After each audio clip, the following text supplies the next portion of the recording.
And this is the coolest thing about a relationship with God that I believe anyway, Mm. is I think he's given us freedom. Mm. He says, go, have authority over your life, move, rock and roll, Mm-hmm. take care of business, because he trusts that we're actually going to do just fine.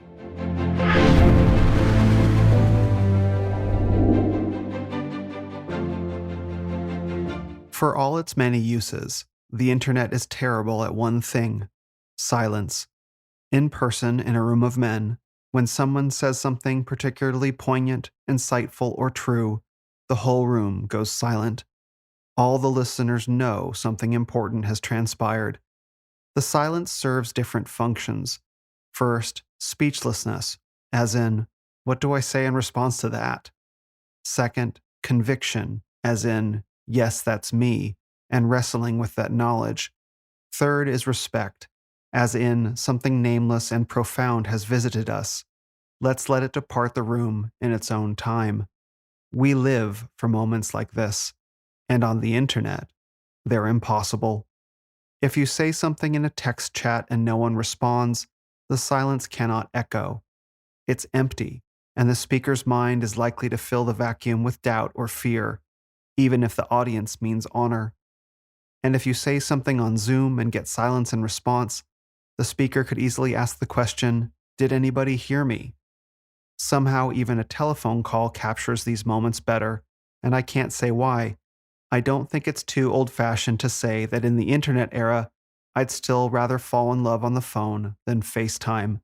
Because for all the voluminous words that flow when a man and woman are beginning to get close, silence matters so much in that process too, and the internet cannot capture it.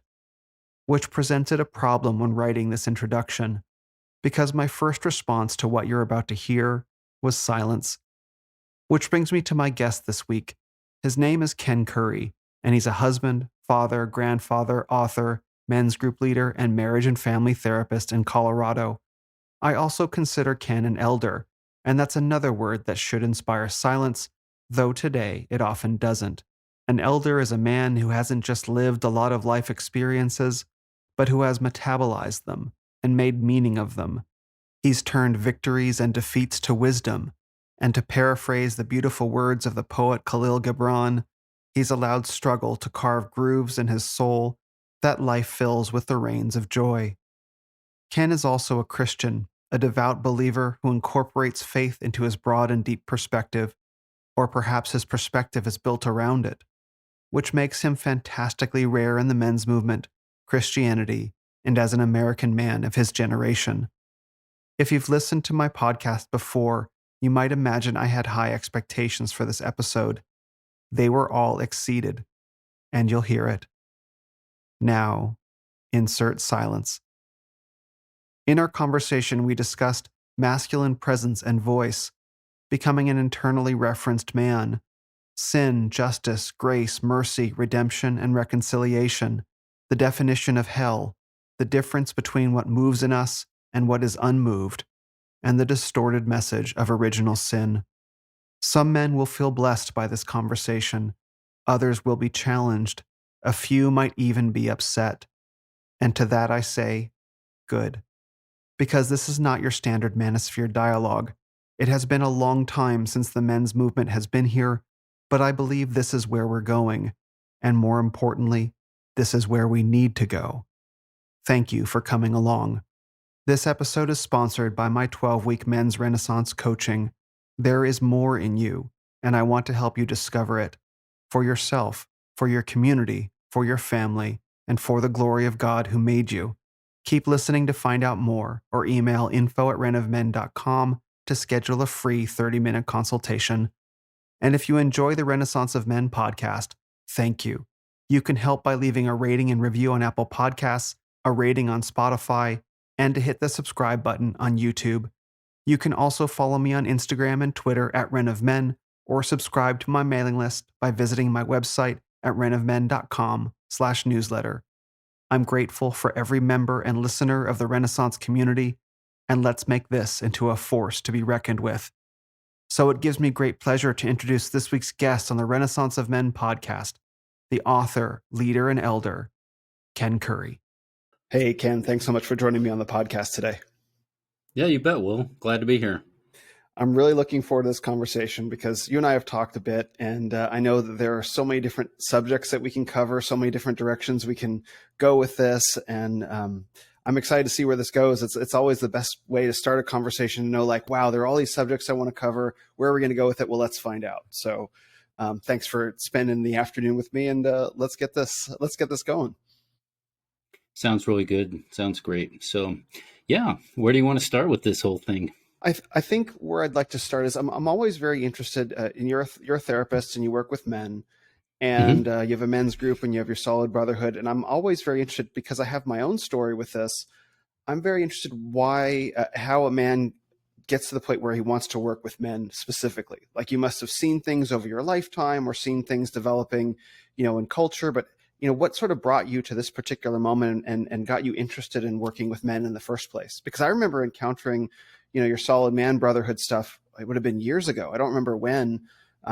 So let's just start there. Yeah, let's see. Maybe I'll do a little bit of just introduction. Yeah, that works. So you're mentioning the solid man stuff. That's a big part of what I do. So I'm a licensed marriage and family therapist. That's the LMFT Mm-hmm. here in Colorado, and I've been doing that for about 15 years, maybe. Mm-hmm. It's kind of my last iteration in my career, and so gosh, I've been hasn't been just that amount of time that I've been interested in men's work. I mean, this goes back from the beginning of my life, really.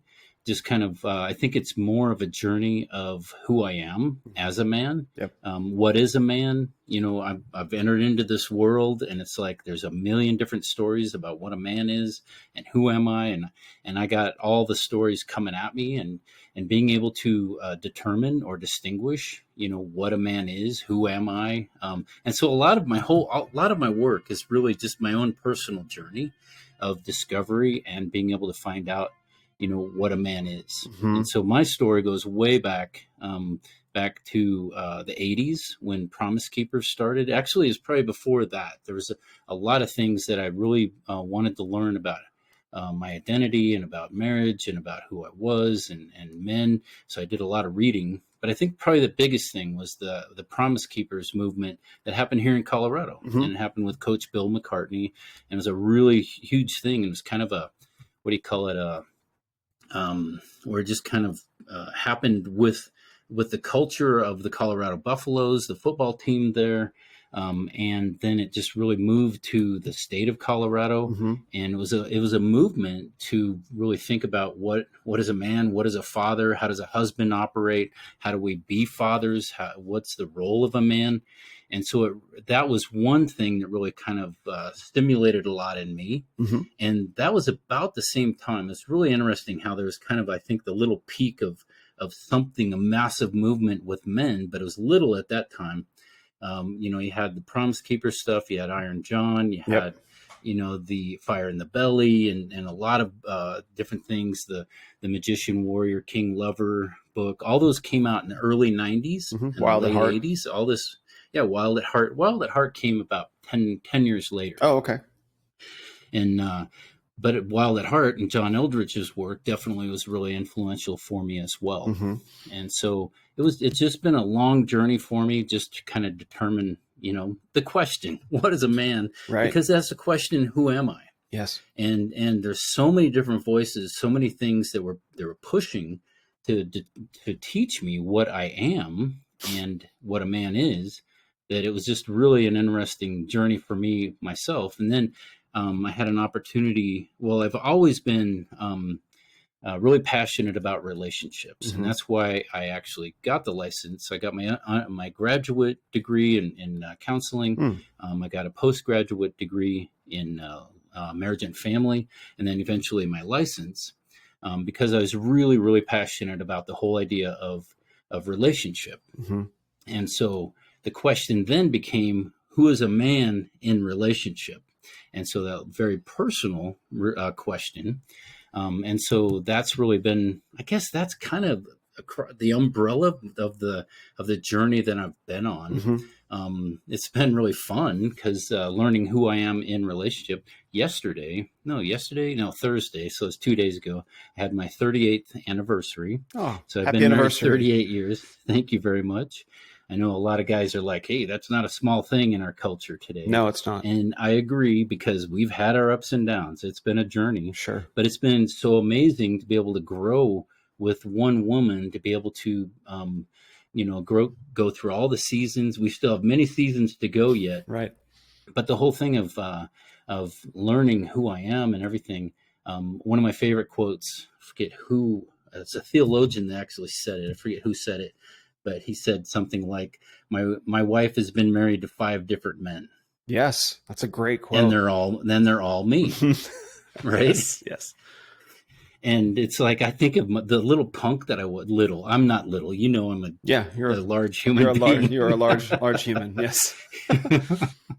So, but I was a little punk when I was 23 when I got married, and it's like Wow. I look at it and I go, man, who the heck was I? I can't believe that we actually, and we immediately, a year and a half later after we got married, we started having kids and everything, and so learning about being a dad and all this, and it's just been an incredible journey with my wife Colleen, just to be able to move through all those seasons, and now we're in an empty nest and have a grandson, trying to just learn where we're going on this life. It's been a great journey. So I hope that answers the question. Absolutely. Yeah, I mean that's the whole mosaic. First of all, congratulations on your anniversary, and that's a really beautiful and moving story because it's not one that men get to hear very often. It's like we've been married for almost 40 years, kids, grandkids.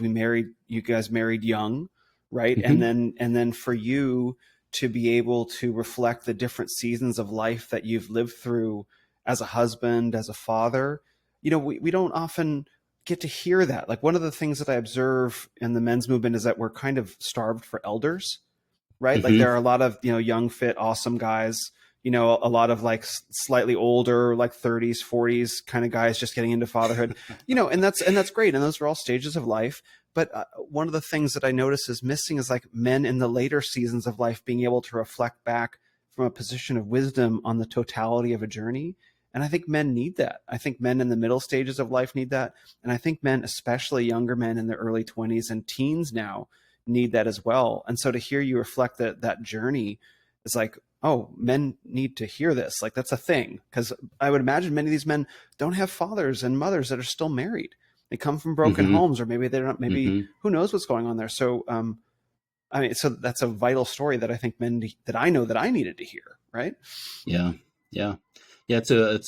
Gosh, it's, how do I say this? The vital story, the whole thing of moving from a young man to an older man. Yeah. One of the things that's really important is considering what does age do to a man. Mm-hmm. And I think a lot of the manosphere is about power. It's about buffness. It's about strength, and that's not a small thing. No, it's a big deal. Lifting and strength and physicality and being able to protect and all those things.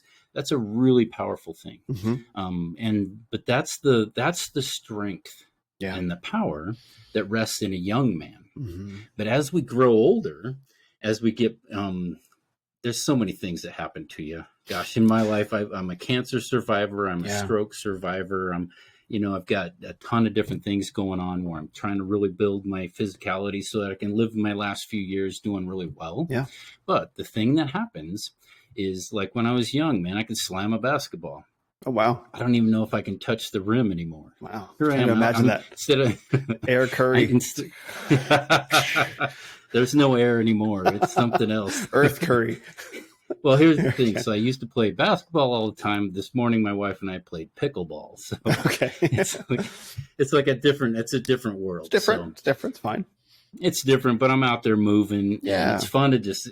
I'm 61, but I'm out there playing with 80-year-olds, and I'm going, you guys are freaking awesome. Yeah. Just being out here playing a really fun little game, but getting our bodies out there and moving. Yeah. It's a really, really big thing.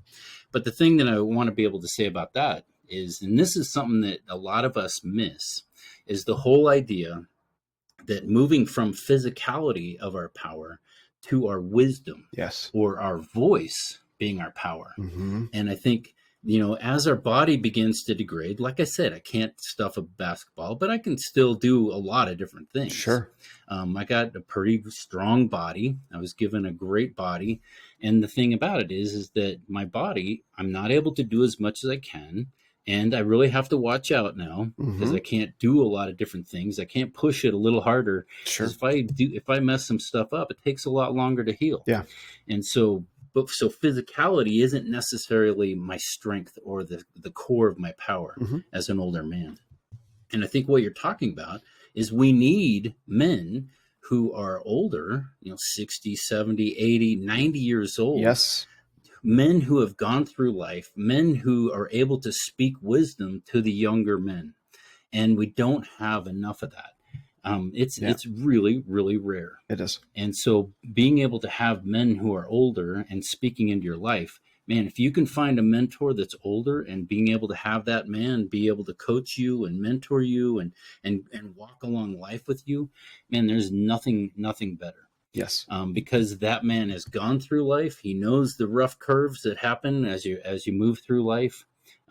He's able to share a lot of things about how you can get through different experiences Mm-hmm. and what life is all about. And really, when it comes down to it, where is meaning found as you're going through life? So Mm-hmm. I think what you're talking about is definitely a very big passion of mine as I age. Too old. Yeah. A new A verb, new too verb. old. So as I age, it's like, man, what am I doing? Here I am 60. And so, Will, that my dad turned 90 in March and he passed away on Memorial Day and he was Mm-hmm. 90. Mm-hmm. So here I am 60 and he was done at 90 and he lived a good long life. Um, and the thing is, so I kind of think of it, I got 30 years. What would I do? And how do I have power in those last 30 years? Power, more being influence Yes. and more being able to really give something that's really significant to the world. Mm-hmm. And especially my family, that's a big part of what I want to spend my time doing, but for other men as well. Mm-hmm. So, yeah. Well, amen to that, because I think the reason why these things aren't talked about is that, as you said, men get really hung up on these material, physical versions of power. Right? Power Mm-hmm. is expressed in my body. Power is expressed. Power is also expressed through money. Making money. It's expressed through getting laid. Yep. It's expressed through being attractive to women. All these different things that you hear in the manosphere, Yes. for sure. But I think those are really limited expressions of power. I think it's Mm-hmm. not, it doesn't paint a complete picture. That they're the other one, the lifters, the guys that I have the what is it, the 800 or whatever, where my bench press, my all the different lifts that I do, and I have this really massive number. Yeah. And like I said, that's not a small thing. It's a wonderful thing to be strong. Mm-hmm. It is, but like you said, it's a limited view of what we do as men and where our power really rests. Yes. And I kind of, the word I use, it's not necessarily our muscles, it's my voice. Yes. That my voice and my presence, those two things, voice and presence, are the place where my power really, my true ultimate power really rests. Mm-hmm. And I say that to men. Well, just real quick, and I think it's really it's frightening for men who only have a limited conception of power to think about old Mm-hmm. age, because you won't be able to put up the big numbers in the bench press forever. Mm-mm. Right? You won't. You will No, have. You're going to screw up your shoulder, and you're going to have arthritis here and there. And Yeah, totally. And so if you think that you're going to lose all of your power when you hit a certain age, you're going to spend your whole life in avoidance of the reality that you can be lucky and live to 80 or 90 years old. That we should all be blessed to live that long. Right. But so many men, they don't want to think past 45, or they don't want to think past 50. It scares them because they don't have a conception of power past that point. But you said something, I'm really glad that you got to it, because this is one of my favorite things that I've heard you say about the voice, and I want to get to that in a second. But I've observed that there are two things that can stop an army full of young soldiers, full of young men. One is a beautiful woman. You take the Braveheart. No, you take the Braveheart lineup of guys, right? Yeah. They're all charged up, faces painted, ready to charge across the battlefield. And you take a beautiful woman and you just walk her across the battlefield and you watch all the guys go, and you just watch them shut down. And the other thing is you can take an older man, even with a cane or whatever, just, like walking across the battlefield, and one word can stop that entire army. Right. And that's power. Those are both expressions of power that you can't find on the bench press, that you can't find in the squat rack. Not that there's anything wrong with the bench press or the squat rack, but there's more to power than that. So I want to please talk about the voice, because I'm so glad. I was going to yeah. So you're mentioning Braveheart, Yeah. I forget what the battle was where he speaks, and he raises the passion. Yeah, the battlefield speech. speech. Same thing as King Theoden in the Lord of the Rings. Before they go into the Battle of the Pelennor Fields, or whatever that is. Yes. And his speech, and it raises all the passion. And you think about Martin Luther King Jr., Dr. Martin Luther King Jr. Yes. And his speeches, and you think of Abraham Lincoln and his speeches, the Gettysburg, can't even say it, Gettysburg Address. The whole thing of there's the ways that men have used their voices. And I'm not saying that women are not powerful with voice as well, equally as powerful. But I think this is the thing that men don't recognize, that this is a really, really significant place of power.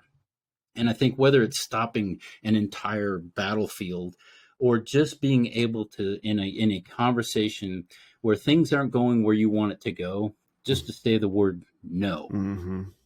This is not okay with me. Yeah. Right? Just being able to say something, and having that firmness, having that strength, having the ability to be able to communicate very clearly and set a boundary. And it's just that power of being able to say no is a really significant thing. Or even yes, and smile and let's do this. Yeah.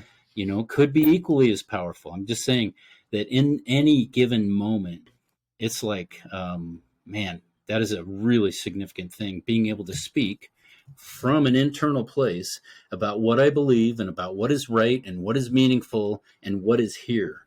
Because that's the most important thing that a man has. And that kind of goes back to the whole idea of presence, is I am here. When you said that, you gestured to, for people who are just listening to the audio, you gestured to kind of like your head and your heart and your sternum kind of area. When you said like it's here, what did you mean by it's here? What was that? That's a great question. That's what I do. The thing about it. Thank you. Yeah. So the thing about this is the whole, a lot of my journey has been coming to the place where understanding what I am, who I am. And I have so many different resources to be able to build on, or to be able to listen to, or to be able to, that's going to guide me toward wisdom as I live. I do have my mind. It's a good mind. I have my body. It's a good body. I have my spirit. I have my soul. I have all the things that are strength within me. I always go back to when Jesus talked about, love the Lord your God with all your heart, soul, mind, and strength. I like those 4 categories. And that's all the internal categories that I have. I am a man that has heart, soul, mind, and strength. And so who am I in here? And these are my internal resources. My heart, I call that the things inside of me that are moved. My emotion, my intuition, my spirit, my passion. Those are the things that are moved within me. That's my heart. And listening to those things and being aware of those things is a really powerful part of living well. I call my soul, are those things that are not moved. My identity, my integrity, my values, my commitments. Those are the things that are not moved within me. They're solid. They're not going to move. My character is my character. So that's the soul. My mind is that which notices everything going on. And this is the thing. This might be a little sidebar that we could go on. Go for it. We're going off-roading. Here we go. Western thinking is all about the mind. And so you'll hear a lot of things. You think about it. Everything we do is about the mind. School is all about teaching. It's about a cognitive download. Even if you go to church, what's the center of a church building? It's the pulpit. And from the pulpit is a cognitive download.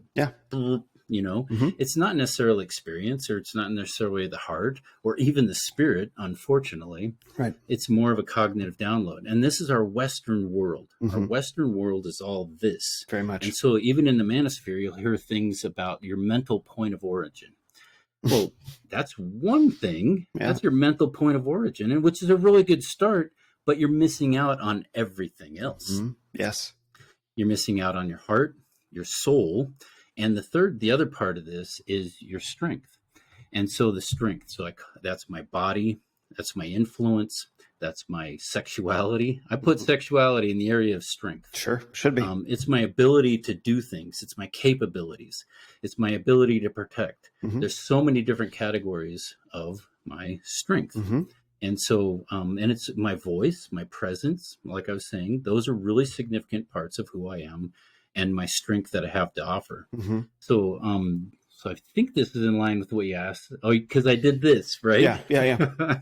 And that's what I'm saying is that becoming an internally referenced human being is a really powerful goal as we move forward, becoming the best versions of who we are, Hmm. or living in a really significant amount of health, emotional health, relational health, physical health, is all about listening to all the resources that I have within me.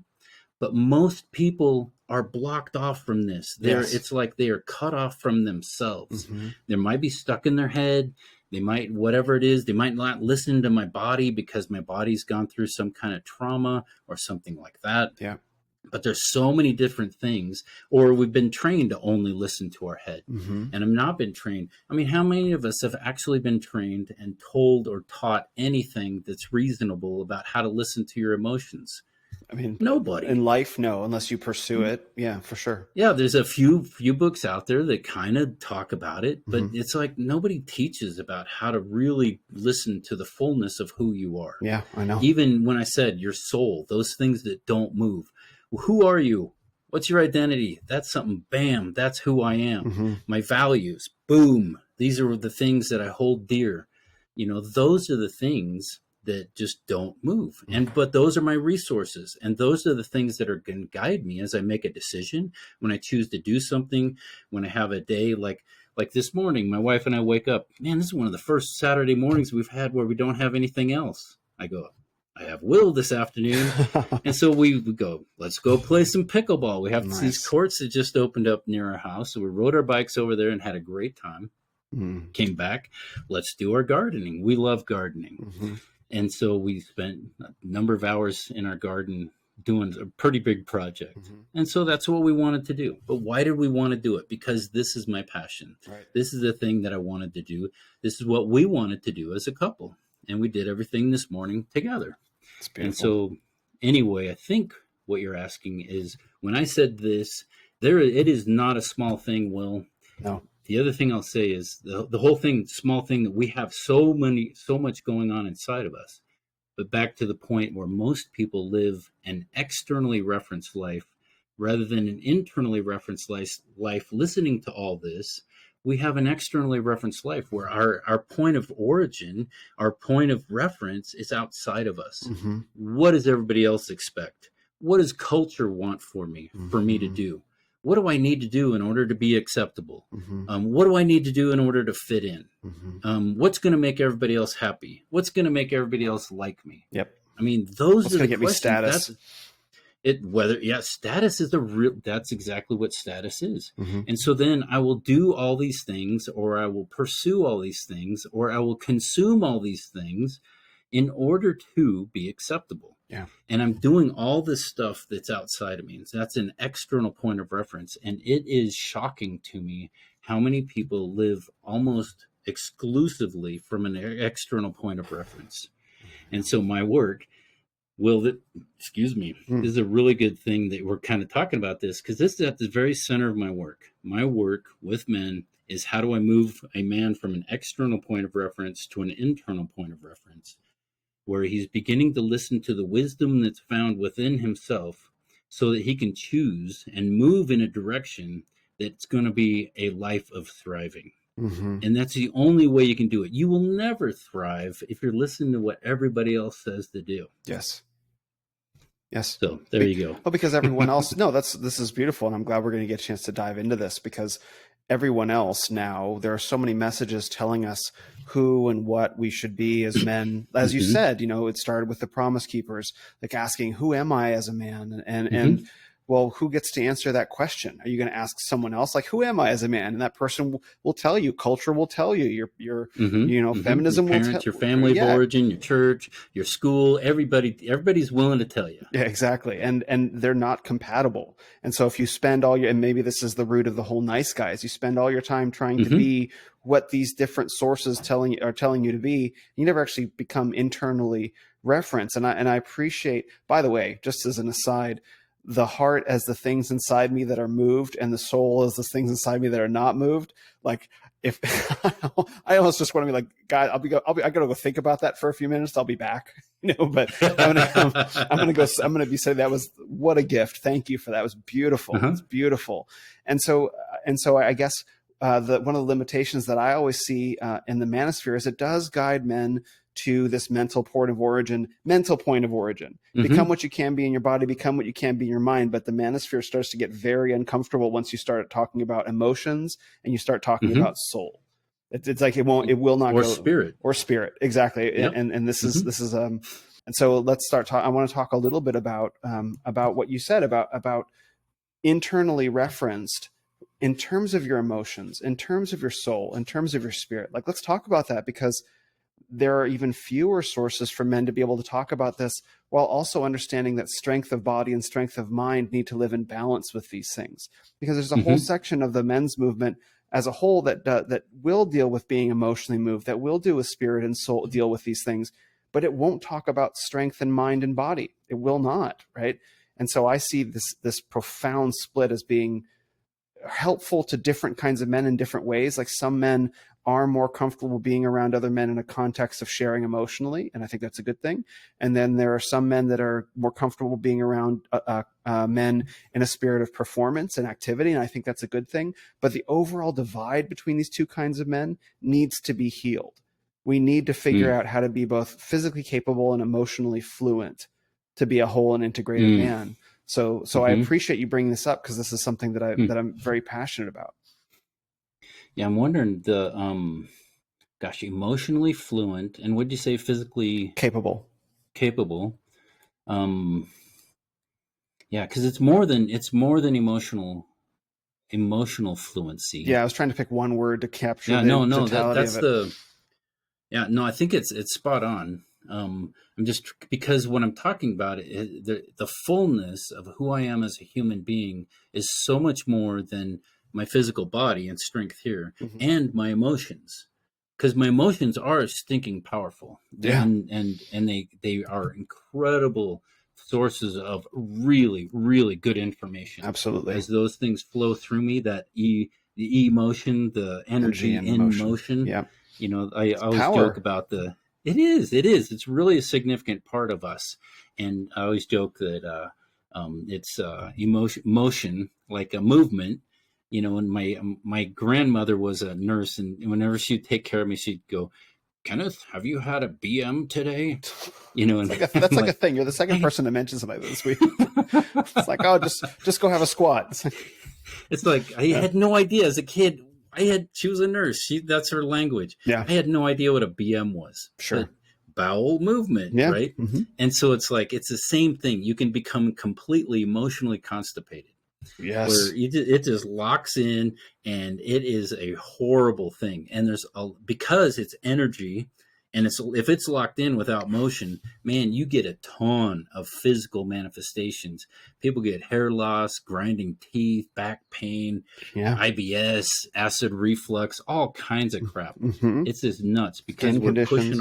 we're not dealing with our emotions. We're not Yes. talking about it. Yes. We're not exploring it. What is this as information to me? And that's what I'm saying. The whole thing of this is a resource to me to teach me really good information about what I need and want in my life. Mm-hmm. That's what emotions do.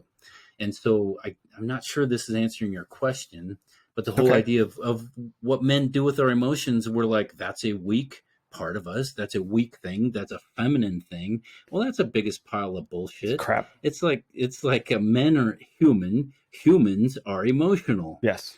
And I actually think this is also part of being made and created in the image of God. Praise God. I agree. God is an incredibly emotional individual. Yes. There's so many things out there. Yes. And so as that in the Bible that speak about his emotional process all the way from love to wrath. I mean, it's just like it's huge. Oh, And so amazing. our emotions as humans, men are equally as emotional as women. We just do emotion in a totally different way. Completely differently. Yes, Yep. absolutely.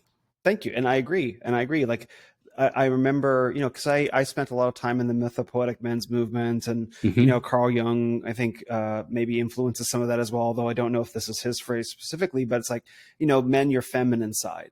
That Hmm. gets talked about. And I remember, I think it was Jack Donovan. I think it was Jack who said, you Hmm. don't have a feminine side. I know. And I remember Yep. hearing that, and I'm like, I'm going to try that for a while. It's like, you know what? And I've Hmm. been really getting into that. It's like, men don't have a feminine side. You experience emotions as a man. And I Yep. and I don't want to just give emotions wholesale to women, because what does that do to us to begin to say, well, there's this feminine part of myself I have to relate to? It completely changes I guess you might say, the character of our emotions. It's like, no, Hmm. I Hmm. live and think and feel as a man, and I relate to my That's emotions right. as a man. And so much in the men's work, or I guess maybe also therapy side, treats women relating to their emotions as normative, and doesn't know how to, it seems to me, and doesn't seem to know how to teach men how to relate to their emotions as men. And so on Instagram, Right. a lot of us are having that discussion right now. How can men relate to their emotions as men without being in a Yeah. feminine way of understanding it? Yeah, and I think that I hope this is really answering the question you asked earlier. That's a But the question. thing about it is, okay, because we're talking about emotion now, and the Yeah, whole that's thing fine. of if you take emotion, and the first thing I would just say that's really important is that it's just information. Mm, It's just good, solid information about my well being, okay. and my well being is just how I'm doing. Mm-hmm. If I'm angry, guess where my well being is? It's in the tank. Yeah. If I'm happy, guess where my well being is? Mm-hmm. It's going pretty good. If I'm excited or I'm anticipating, or it's way up here. If I'm feeling passionate, I'm feeling love, it's up here. Mm-hmm. Those are my emotions. Those are more positive emotions, right? But the whole thing, if I feel belittled, if I feel disrespected, if I feel, what would be another good one? Alone or lonely, Ashamed. my well being is low. Yeah. And let's say I'm alone, or I feel alone or lonely. Well, what's that saying? That's all that's saying is it's telling me I need a hug, or I need to go hang out with a friend, Mm-hmm. or I need to go, call somebody and just connect with somebody. That's all it's saying. And I feel this emotion. Emotion only tells you something that you need. And if you're responsible Mm-hmm. for yourself, I'll go do that thing and take care of myself. I'll Okay. get a hug. And once I get a hug, guess what? I don't feel as lonely. Or with my anger, let's say I feel disrespected. If I talk to that person, this is not okay that you treat me this way. Mm-hmm. I would rather be treated this way. And you collaborate with that person about treating you with more respect. Guess what happens to your well being? Mm-hmm. And guess what happens to your anger? It goes out the window because I've actually been responsible to take care of what I needed. That's what it is. And so being able to think about all this stuff that's in me is just really good information that helps me to learn about how to move, how to live, how to thrive. Mm-hmm. Um, and you're kind of asking the question, the whole thing of, there's part of the whole manosphere that kind of is, would, I guess that the question you had is, how do we move the divide, or how do we bring the divide together where men are living in a more, and I think the word maybe that you're talking about is living in a more integrated fashion, Yeah, that's a good word. right? Yeah. And because if we're just living in a way that, my power is in my muscles, my power is in my influence over women, my power is whatever, my power is in my capability to earn Yeah. money, Bank account. yeah, whatever it is, if Mm-hmm. that's what it is. But rather, and I'm not saying those things are not good, No, those are great. um, but the thing is, bring in my power is also in my ability to have self control, or my ability to maintain my frame, to be able to know who I am and have a strong sense of identity, Mm-hmm. to be able to defeat shame in my life, Amen. shame that says you're a piece of shit or something's wrong with you, Mm-hmm. and to be able to go, no, it's not true. I'm Mm-hmm. actually a really good human being. Mm-hmm. One of the things I said earlier, I have a good mind. Mm. That's actually one of the things that I've had to develop in my life, because growing up with my father, something about how my father communicated to me made me feel stupid. My Mm. dad was an incredibly competent individual when it came to mechanics and doing things like that, and I didn't have that gift. Mm-hmm. So I'd try to do things and fix things and all this, and I felt stupid because of the way that he would react to me. So as a youngster in my family of origin, I thought I was stupid. But guess what? Here I am. And you think about it, in the years that I described earlier, I got my undergraduate degree, I got a graduate degree, I got a postgraduate certificate in marriage and family, all this stuff. Guess what? Does the guy who does that, is he stupid? And it's like, but I believed I was. Sure, That's of what's course. crazy. That's Yeah. what shame does to you. Mm-hmm. And so the whole idea of shame, and the word that really embodied shame for me, there's two words, but the first one was I felt stupid, Mm-hmm. right? So it really took that was part of my own journey of breaking free from shame, being able to say, Ken, you got a good mind. And you know Mm. what? I got a good mind. I'm not the smartest man in the world. I'm not usually the smartest man in the room. Might not be here either. And but I got a good mind, right? Yes, I think you do. No, but that's the whole thing of being able to break free from a lot of those narratives and stories and all that I've been told about who I am. And gosh, now what are we talking about? I just We're jumped into shame and we're all off this we're stuff. off roading, like just driving through the forest of the conversation. There's a main road out there, so we'll find it. So that whole thing of just clarifying and becoming having a strong sense of identity and that's again part of this whole thing. That was one of the categories that I had under the idea of soul, Mm-hmm. that which isn't moved. Mm-hmm. And the whole idea of breaking free from shame. Gosh, my favorite quote was this is John Bradshaw from Yes, back in the '80s. John Bradshaw's Um, great. Healing the Shame he That is, Binds You. dude, man, that book is so classic. And Yeah. the one line that he has in there is about mistake. Mm-hmm. Guilt is I made a mistake. Shame is I am a mistake. Yes. Right? Like Yep. if I have a failure or I am a failure, Mm-hmm. right? And so when I say I am, so making a mistake is about my behavior. Yeah. I am a mistake is about my identity. Mm-hmm. And so being able to live life and go, I make mistakes. I make mistakes. That's okay. Yeah. I make mistakes. Yeah. But if I classify it or I move it into my head, I am a mistake or I am a failure, where that thing defines me, then that's a massive problem. That's a huge problem that Yeah. so many people wrestle with the idea of toxic shame. Mm-hmm. The whole idea of toxic shame is that something's deeply wrong with me, flawed with me, broken with me, and not until I'm able to stand and go, I'm okay. Mm-hmm. I'm not perfect. I still sin. I still make mistakes. I'm definitely that whole idea of that, and that's what I think is. Some people call it the healthy shame. Mm-hmm. It's just that the idea of I'm limited. Yeah. I'm not perfect. I'm just that. I think that's I call it humility. It's Yes. just being in a humble state. I'm not perfect. But I'm okay. Mm-hmm. you know I think that's a really significant thing to get to in my identity, where I have a good mind. I'm not the smartest guy, but I have a good mind. Mm-hmm. I have really good capabilities. I'm skilled at this. I'm pretty sure I'm not skilled at mechanics, like I said, and I'm really not skilled at mathematics. Mm. Those are my two really things that I'm not really good at, but I'm really good at a ton of other things. Mm-hmm. But that's being able to recognize what are my limitations. And even though I have limitations and I'm not perfect, that everything is good. I'm okay. Mm-hmm. Yeah. So where do you want to go with that, Will? Well, I everywhere. So, right. But I think the point about shame is so vital to the conversation about internally referenced, because I think that's in the fullest sense, because I think that may be something that keeps men from being fully internally referenced and keeps them imprisoned above the neck in their mind. Mm-hmm. Because once you begin to descend into what's going on in the heart and in the body, that's where shame lives, Mm-hmm. right? Yep. And so to Totally. really begin like, no, I want to encounter my soul and see what in me is unmoved, and I want to encounter Mm-hmm. my heart and see what in me is moved.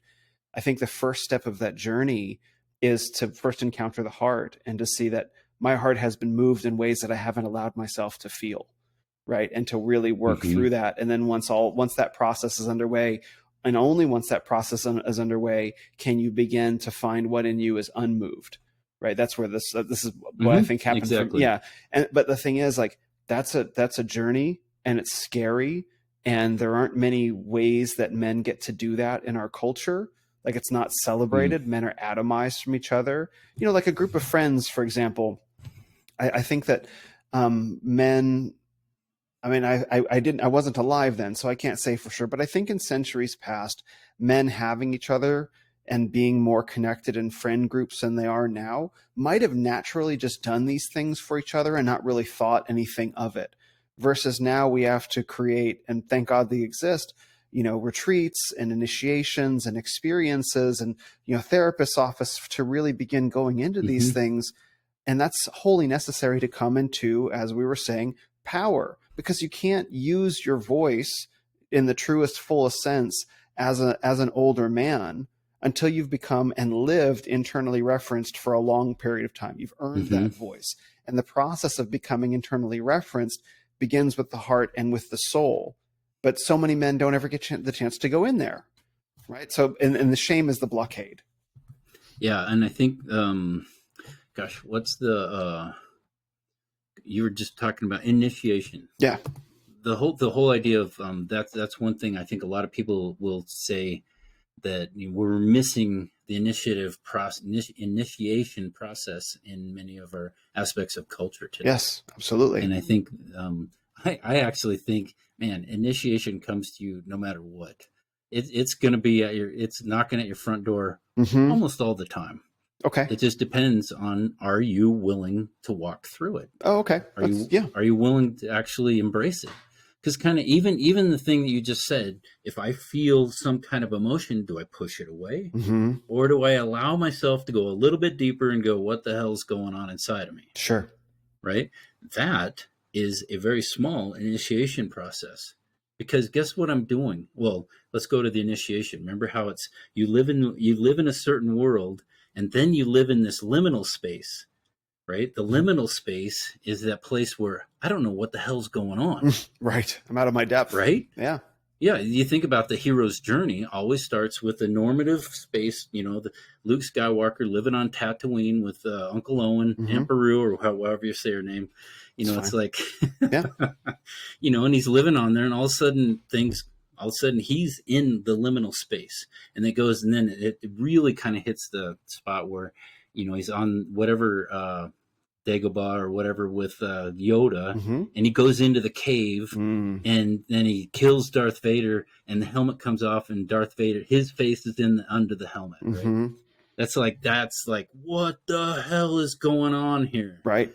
That's where all of a sudden he's in the most initiating space of the whole movie. Oh, That's wow. just the spot, right? Mm-hmm. Where he's going, who am I? And so that's where we learn about who we are. So it happens in the smallest things. Like if I'm angry, Mm. that's an initiation space for myself. Am I going to allow myself to go into the dark cave that's in my heart to be able to see who the hell I really am? Mm. And that's what it is. What's happening in here? Mm-hmm. You think about all the other places. I'm just talking about emotion as being a very small initiation Mm-hmm. into life. Yeah. It could be a really big thing. What if I'm getting a divorce? Or what if I got cancer? Or what if one of my kids died? Or what if, you know, Infidelity. and, betrayal, Yeah. right? Um, oh gosh, it's like these things happen all the freaking time to Mm-hmm. people. Mm-hmm. The question is, am I willing to go into that space and discover what's really going under the surface? Mm. That's what true initiation. That's what I'm saying. Initiation happens. It's available to us all the time. You look at you go, One of my initiations is gas prices are freaking skyrocketing. Yeah. You know, what the hell's going on here? I can get all pissed off, or I can go, why is that such a concern? Why is that what is it that I really value? I'm just using some random It's thing, fine. I get it. but it's like, that's a big part of a man's journey, is being able to embrace. This is what I call it, actually, embracing the void, Hmm. because the void is the place where of uncertainty, of your limitations, of emptiness, and ultimately it's about death as well, Hmm. right? That's what the void is. But most of us spend all of our times avoiding the void, Hmm. avoiding Hmm. initiation, avoiding that. So, Will, you just brought it into this, going, I don't even listen to what's in my heart. Right. And I'm saying that's a place of void, because do I know what's in my heart? Do I trust what's in my heart? If I drop down into my heart, am I going to find that I'm a good man, or am I going to find that I'm just a horrible human being? Hmm. Because most people have this belief that if you really knew me, you wouldn't accept me. That's so And wild. that's kind of a classic AA thing, Alcoholics Anonymous, where that's the thing. If you really knew what was down inside of here, you wouldn't accept me, and I would be rejected. Mm. But that is the biggest lie ever. Yeah. Because when you really allow people, especially, and this is what's really fun in men's groups, is men will share their deepest stuff, and guess what happens? They get The other accepted men in more. the group, it's respect. Yeah. Respect happens, acceptance happens. Yeah. Me too. Yep. That's my story as well, Yep. right? Because and this is the isolation that you were talking about, that men live in freaking isolation. Somehow we're pushed away where we can't be in relationship with other men. And that's why. Because if he knew what was really going on inside of me, he wouldn't accept me. But that's because I start with this thing that I'm a piece of shit. Because shame actually believes that something's deeply wrong deep down within me. And I'm just saying that's not true. Hmm. Because this comes back to the whole idea of the narratives that we listen to, the stories that we listen to. And every story that we listen to out there, remember how we were saying what the culture says, what church says, what school says, what my woman says, what it's just, there's so many stories out there. But here, Will, I don't know, did you ever hear my one speech on 2019 at the 21 convention? I think I might have, but I'm pretty sure there are some people listening that haven't. Right. So one of the categories that I talked about in that was the idea of the word authority. Hmm. And the Hmm. word authority, if you think about it, the first part of the word is author. Yeah. And so what I think that means is the person that's telling the story has the authority. Hmm. So the person that is telling the story about who you are as an individual, as a man, as a husband, whatever, whoever's telling the story about your self worth or whatever it is, has the authority over you. Hmm. So who should have authority? Who should be the author of my story? There's two people, me and God. Mm. Amen. Those are the only people that need to tell my story. And if God tells my story, you've been created well, you've been redeemed well, you are a good man. Guess what? He's got all the authority, but he's told me a really good story, the truth about who I am, Hmm. right? And so I'm able to rest in that and go, I'm a good man. That's who I am. Not perfect, but I'm good. I'm acceptable, right? So that's the whole thing of where authority now, who has authority in my life? I now, and this is the coolest thing about a relationship with God that I believe anyway, Mm. is I think He's given us freedom. Mm. He says, go, have authority over your life, move, rock and roll, Hmm. take care of business, because He trusts that we're actually going to do just fine.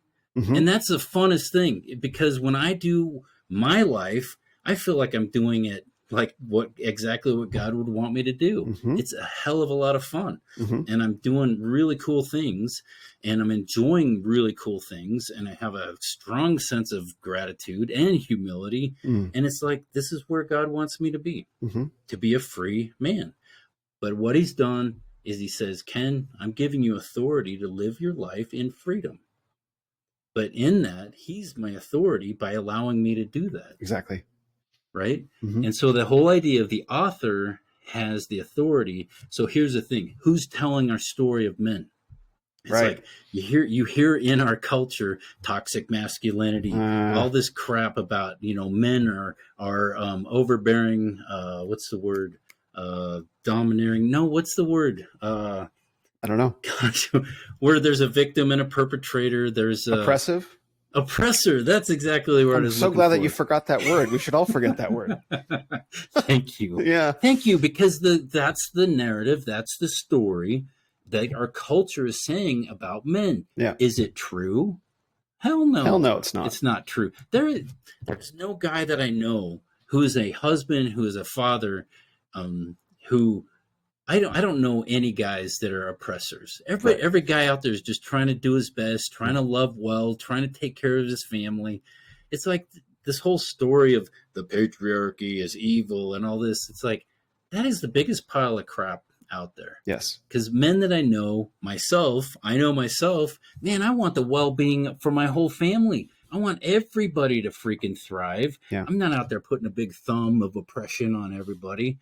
It's Yeah. like I want everybody to have a hell of a lot of fun and a good, thriving life, and to feel really good about life, and to get things done, and to be strong, and you know, and that's most men that I know. It's probably But been most most men through men, history, right? exactly, Yeah. right? Think about the sacrifices that men made Mm. to be able to provide that for the people in Yes. the world, Yes. right? To everybody that we love. Yeah. Gosh, that's a lot, Will. That's awesome. All of it. So okay, so there are so many pieces that I want to pull out of it, but I want to back up to the notion of men being their own authority. Sure. And this is something that I encounter a lot in my work with men, my one-on-one work with men. Mm-hmm. And I frame it to them in terms of like the sword and the stone. There are a lot of men that are afraid of becoming authorities over their own lives Mm-hmm. because they wonder, who will I be if I pull the sword from the stone? Will I Mm-hmm. become the tyrant? It Mm-hmm. shows Mm-hmm. up in women's lives too. Like, if I fully claim authority over my life, can I trust myself with authority over my own life?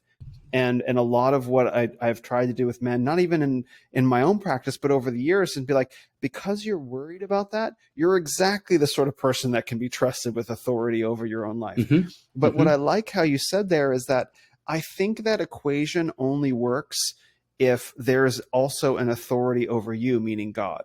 Because Exactly. what can, okay, so I pull the sword from the stone and I have the sword, I have my power and if it's in its fullest way.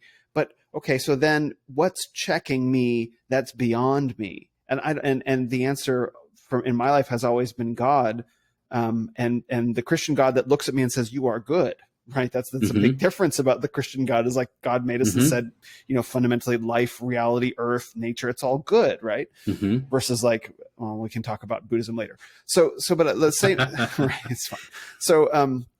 So say more about that, because I think that's the really important part, is that we can claim authority over our own lives for ourselves if there's also an authority over us that isn't human. That's not terrestrial authority, right?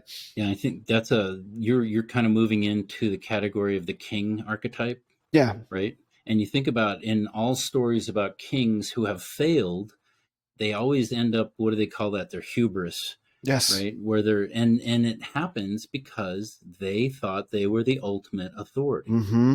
right? And so whether you believe in God or not, it's like there's something much bigger than you in this universe, Absolutely. right? Everyone Whether knows it's that. nature, whether it's just like, that's a sense, we know it. Yeah. And you yeah, whether it's literally God, whether it's Jesus, whether it's nature, whether it's the universe, whatever you call it, there's something so much bigger than us. Mm-hmm. And I think the thing about it is there are laws and rules that happen, that are exist Yes. regardless of who you are. Yes. Everybody has to live with the rule of the law of gravity. Yeah. It's Yeah. just, that's the way it is, Yeah. right? And there are so many other rules and laws as well. There's also, the rules and laws of relationship. Mm-hmm. like we were talking about earlier, we said the Truth. word betrayal and Mm-hmm. truth. There are things The, that are true, the right? conscience, right? We're all born with Mm-hmm. a, not all, some people are not born with a conscience. Like true psychopaths are born without a conscience, which is a It's a thing. small group of It's people, a but small groups yes. of people. They exist, but we have a Mm-hmm. conscience. Our conscience tells us right and wrong, right? And we know Mm-hmm. that inside our head. Where is that? Where does that come from? Mm-hmm. Right? And that's the embodiment of moral law within our we'll say soul. Yeah, there's something to that. I don't know how much I want to get into that, but the Right. category of you were talking. 3 hours later. No, the category that you're talking about, the king archetype. And the king that goes awry, the tyrant Mm-hmm. doesn't know how to use his power, or is using his power to try to. And I really do believe that he's trying to resolve these inner conflicts. Right, Mm-hmm. the king is trying through power to be able to achieve the resolving that inner, and the main inner conflict that I'm talking about is shame. And so the king would think that if I have power, if I have control, if I get these people to do what I want, then it'll resolve this. I will be okay. I will Mm-hmm. be it's the old equation, me plus blank equals acceptance, right? And whatever you put in the blank, I've never heard that before. I love it. here we go. Yeah. So the whatever I put in the blank. So here's the thing. So a lot of guys will I'll put my big pickup truck. Oh yeah. Here we go. Me plus my big pickup truck equals acceptability. Now I'm Oh somebody, yeah. right? Yeah. Me plus the pickup artist world. Me plus this 10,000 woman notch count Oh. equals I'm acceptable. Ugh. I think the guy that was 10,000, that was Wilt Chamberlain, right? Yeah. Yeah. So, Yeah. but it's like, but that's what it is. If I have this notch count, I'm somebody. Right. You were talking about finances. Me plus a big wallet Mm-hmm. equals somebody. Yeah. Me plus Some seven guys are zeros me on my plus, bank account. yeah, whatever. It's me plus whatever Yeah. equals I'm acceptable. Mm-hmm. And the thing about this is that men, women, everybody has put something. We all put something in that blank, that's the thing, and these are the counterfeits, these are the idols, these are the things, this is the thing that's going to give me life, Mm-hmm. right? And that's where we got to fall back to me plus nothing Mm. equals acceptability. So where is life Mm. really found, right? And that's where I really think it's found, in a relationship with God through Jesus Christ. It's Mm-hmm. like that. It's me plus nothing equals acceptability. I am fully acceptable as a human being in my Mm-hmm. life as who I am, Yes. right? Yes. It's me plus nothing. There's nothing in that blank. But when I'm always wanting to fill that blank, because trust me, there's a million Christians that are still trying to fill the blank with whatever. Yes. Oh yeah. It's all the idols. It's anything that we're addicted to, Mm-hmm. right? Mm-hmm. If I had this thing, if I had more of this thing, I'm going Mm-hmm. to be acceptable, or I'm going to feel good about life, or it'll resolve that inner conflict of Mm-hmm. my sense of feeling like I'm not good enough. Mm-hmm. And so that's the category of when we talk about the king. It's like I will be power hungry, but that's his hubris. Now he because he needs that blank filled, and it's the good king that's able to say, I have an authority that's higher than myself, who can be able to say, I have a level of sovereignty, but I don't have ultimate sovereignty. Mm-hmm. Mm-hmm. And that's the thing. Let's say I'm a dad and I'm a husband. I have sovereignty over myself, and I have a level of sovereignty over my family and leading my family, Mm-hmm. but I ultimately don't have ultimate sovereignty. Mm-hmm. I still have to find a level of wisdom and from a different source. I Mm-hmm. have a ton. I will tell you, the internally referenced man has a ton of internal wisdom that's just there, and it's Yes. there from the ages. And I really do kind of believe in what Jung talked about, where there's this. I forget how he said it, but there's this wisdom throughout the ages because it's in me, in my DNA as a human being. I Collective think it's there. The unconscious. collective unconscious, that's kind of what we're talking about. Yeah. And it's there. And I think there's a ton of wisdom about things that I've learned throughout my life. There's things that I learned from how God gives it to me, the Mm-hmm. Holy Spirit moving in my life. Another really significant internal resource, by Mm-hmm. the way. Yeah. Right. Really. Yeah. No big And deal. yeah, so that so the king, the us being being kings of our own little kingdom, Mm-hmm. and how much sovereignty do I have over that?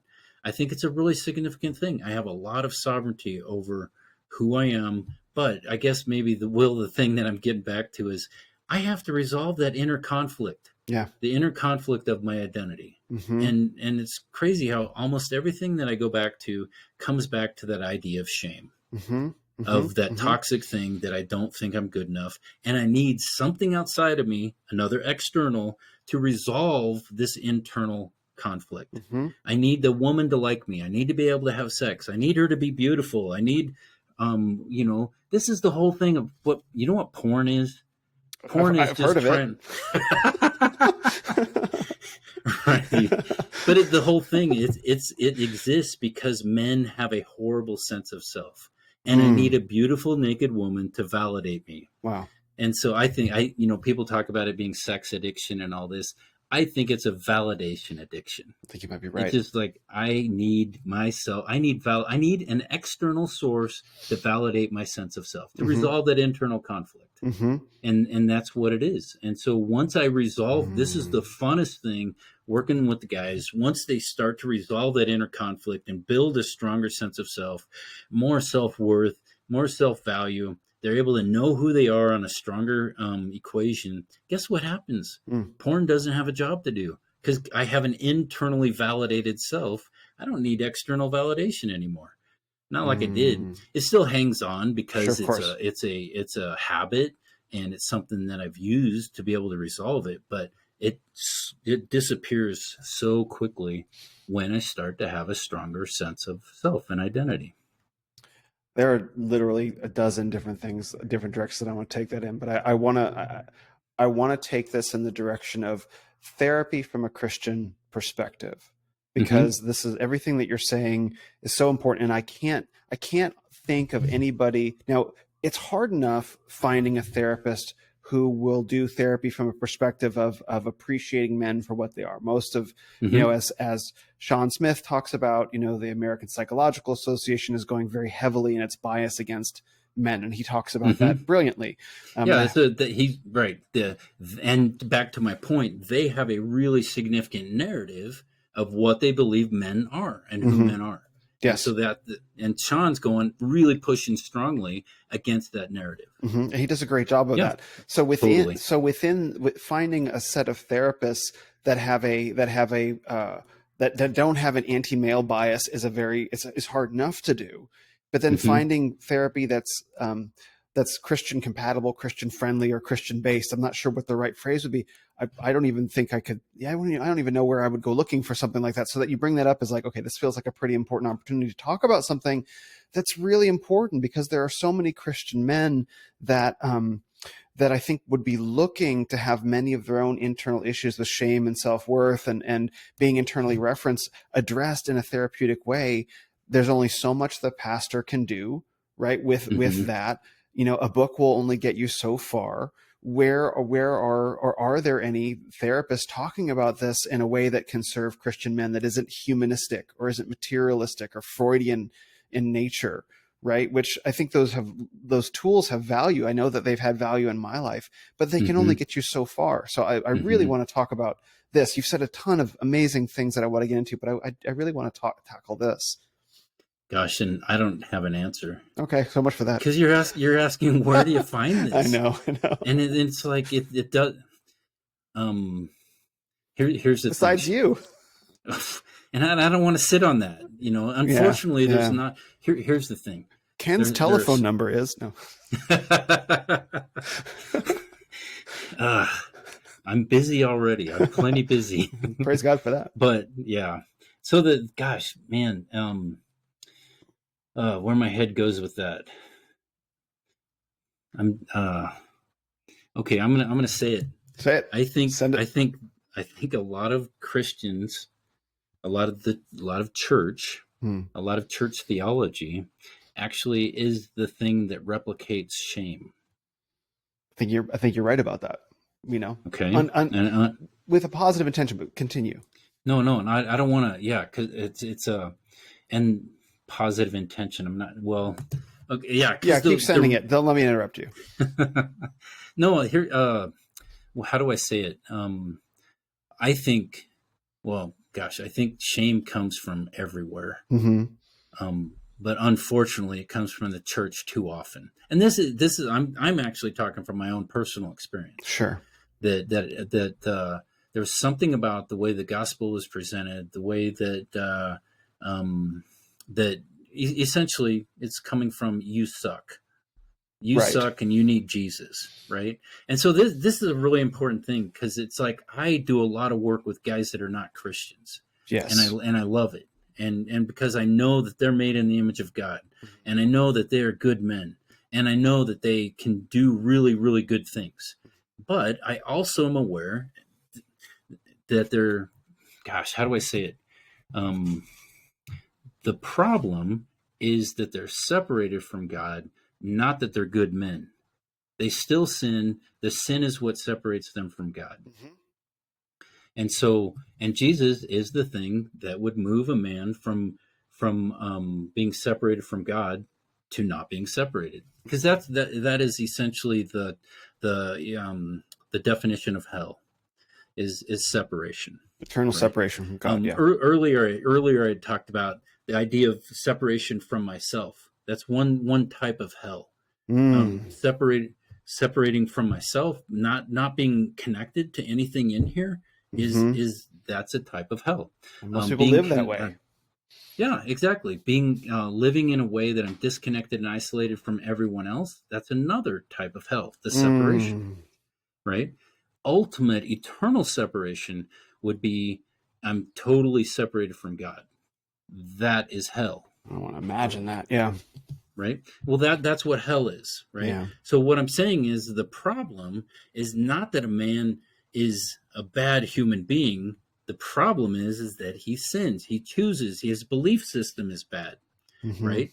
And so that's a really significant thing. So this kind of goes against a lot of people who have a category of, the original sin of the fact that that all and but it's the language that you suck, Right. and that's and The that and implication, like the message the language might be accurate, but the implication and the feeling is that you suck, right? Like right, right. it's the carrier wave of it, right? And so what I'm saying, and where I come from from this angle, is you do not suck, you are separated Right. from a Love it. non-Christian person, I love it.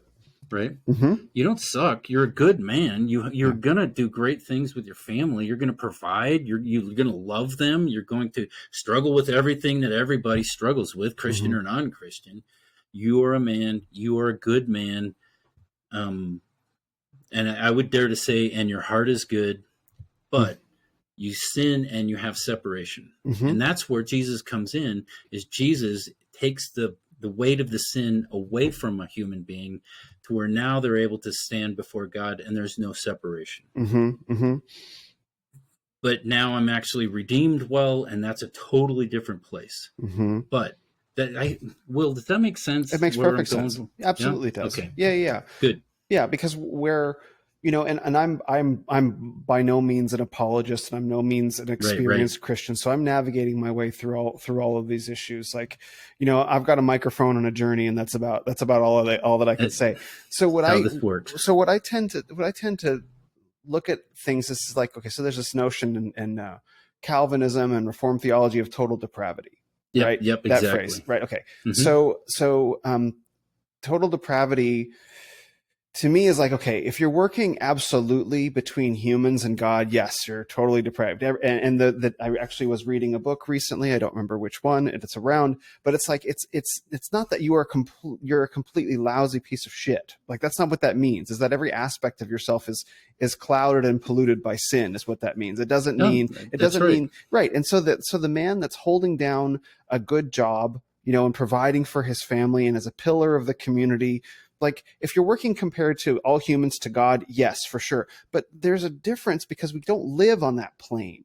We don't live that way. We live relatively on earth. And so I think men internalize the message that because total depravity is a thing, there's no fundamental difference between me and the drug dealer on the corner or whatever. And it's like, well, there is this human level. It's like, no, you're a good man trying to do your best. Yes, you sin. Yes, you're separated from God.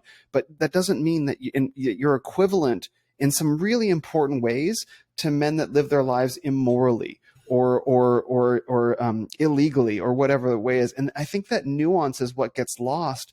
That language isn't separated, that it isn't explained to them Mm-hmm. that, look, there are very, very good things about you. God made you and said that you were good.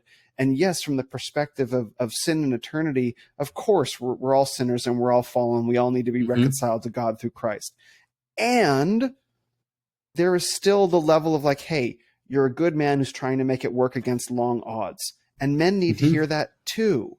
And I think that message gets lost, you It know? totally gets lost. Yeah. And that's because it all starts with you suck, Right. And maybe right? we do, but like, but And right? well, here's the thing: it's not you suck. It's Yes. the language You're I was sinful. using. I am sinful. I Yes. have limitations. I'm not perfect, Yes. right? I do not hit the mark. Yeah. The whole thing of sin Yeah. is the arrow not hitting the target. Yeah. It's like I don't hit the mark. Yeah. It's like, but that's where Jesus intercedes for me to be able to break, to be able to create a bond for me with God, and I'm Mm-hmm. able to move forward with that. Mm-hmm. But the big thing that I think I'm saying is when I work with men, it's like, if you're a Christian and non-Christian, it doesn't matter to me, because I believe the same thing, that when you're internally referenced, that you can live a whole and thriving life, Mm-hmm. right? Because you have the goods. You have this stuff is in good working order. Mm-hmm. Now, here's the thing. I do believe that God, like I said earlier, with the Holy Spirit, is an incredibly powerful internal resource. Mm-hmm. And I think Yes. my relationship with God has been a really powerful thing for me. Mm-hmm. But I'm not going to tell a non-Christian guy that you can't thrive. There's something more that you can have in life. Mm-hmm. Absolutely. Yeah. If you really want to seek it, but you can have a really thriving life by pursuing and trusting what you got going on, because this is really good, wise stuff Right. inside of you. Right. And as a therapist, it's not necessarily just as the religion of wokeism is now finding its way into the therapeutic office. And again, Sean talks a Mm-hmm. lot Mm-hmm. about that there are Mm-hmm. therapists that are trying to insert political ideology into vulnerable men's lives, who are trusting them. And I Mm-hmm. think Mm-hmm. that's completely like, it's an abomination. It's abhorrent and wrong. And Yeah. in the same token, when men are coming to you who aren't Christian men, they're not coming to you to be preached to. And so, Mm-mm. so, so I want to set that aside. Mm-mm. And I think the notion of Christian therapy that I was looking for is more like Yeah. for Christian men that are looking to have the totality of their being spoken to, in terms of like, I can speak about my we'll say mental and emotional challenges, trauma, and all that stuff, and also get my spirit spoken to as well.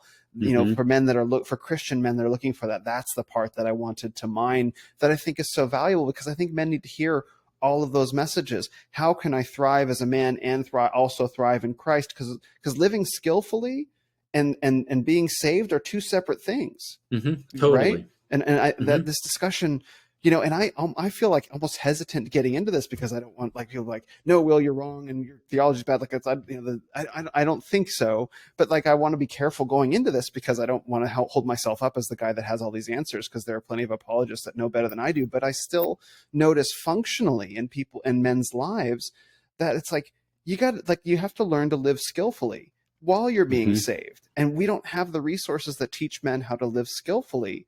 I don't experience it in our culture. And I think the church is just barely beginning to figure that out. I don't want to say barely begin because it's been figuring it out for a long time, but to surface these messages more primarily, let's say. Yeah. And I think that I love your term, living skillfully. I can Mm-hmm. live skillfully in my life as a man. Many, many men have lived skillfully and had incredible influence and not been followers of Jesus. Right. Right. Right. And it's like, but the problem is that if you have sin in your life, you are separated from God. Yeah. Right. That's just And how it that's is. the problem. I don't make the rules. I just work here.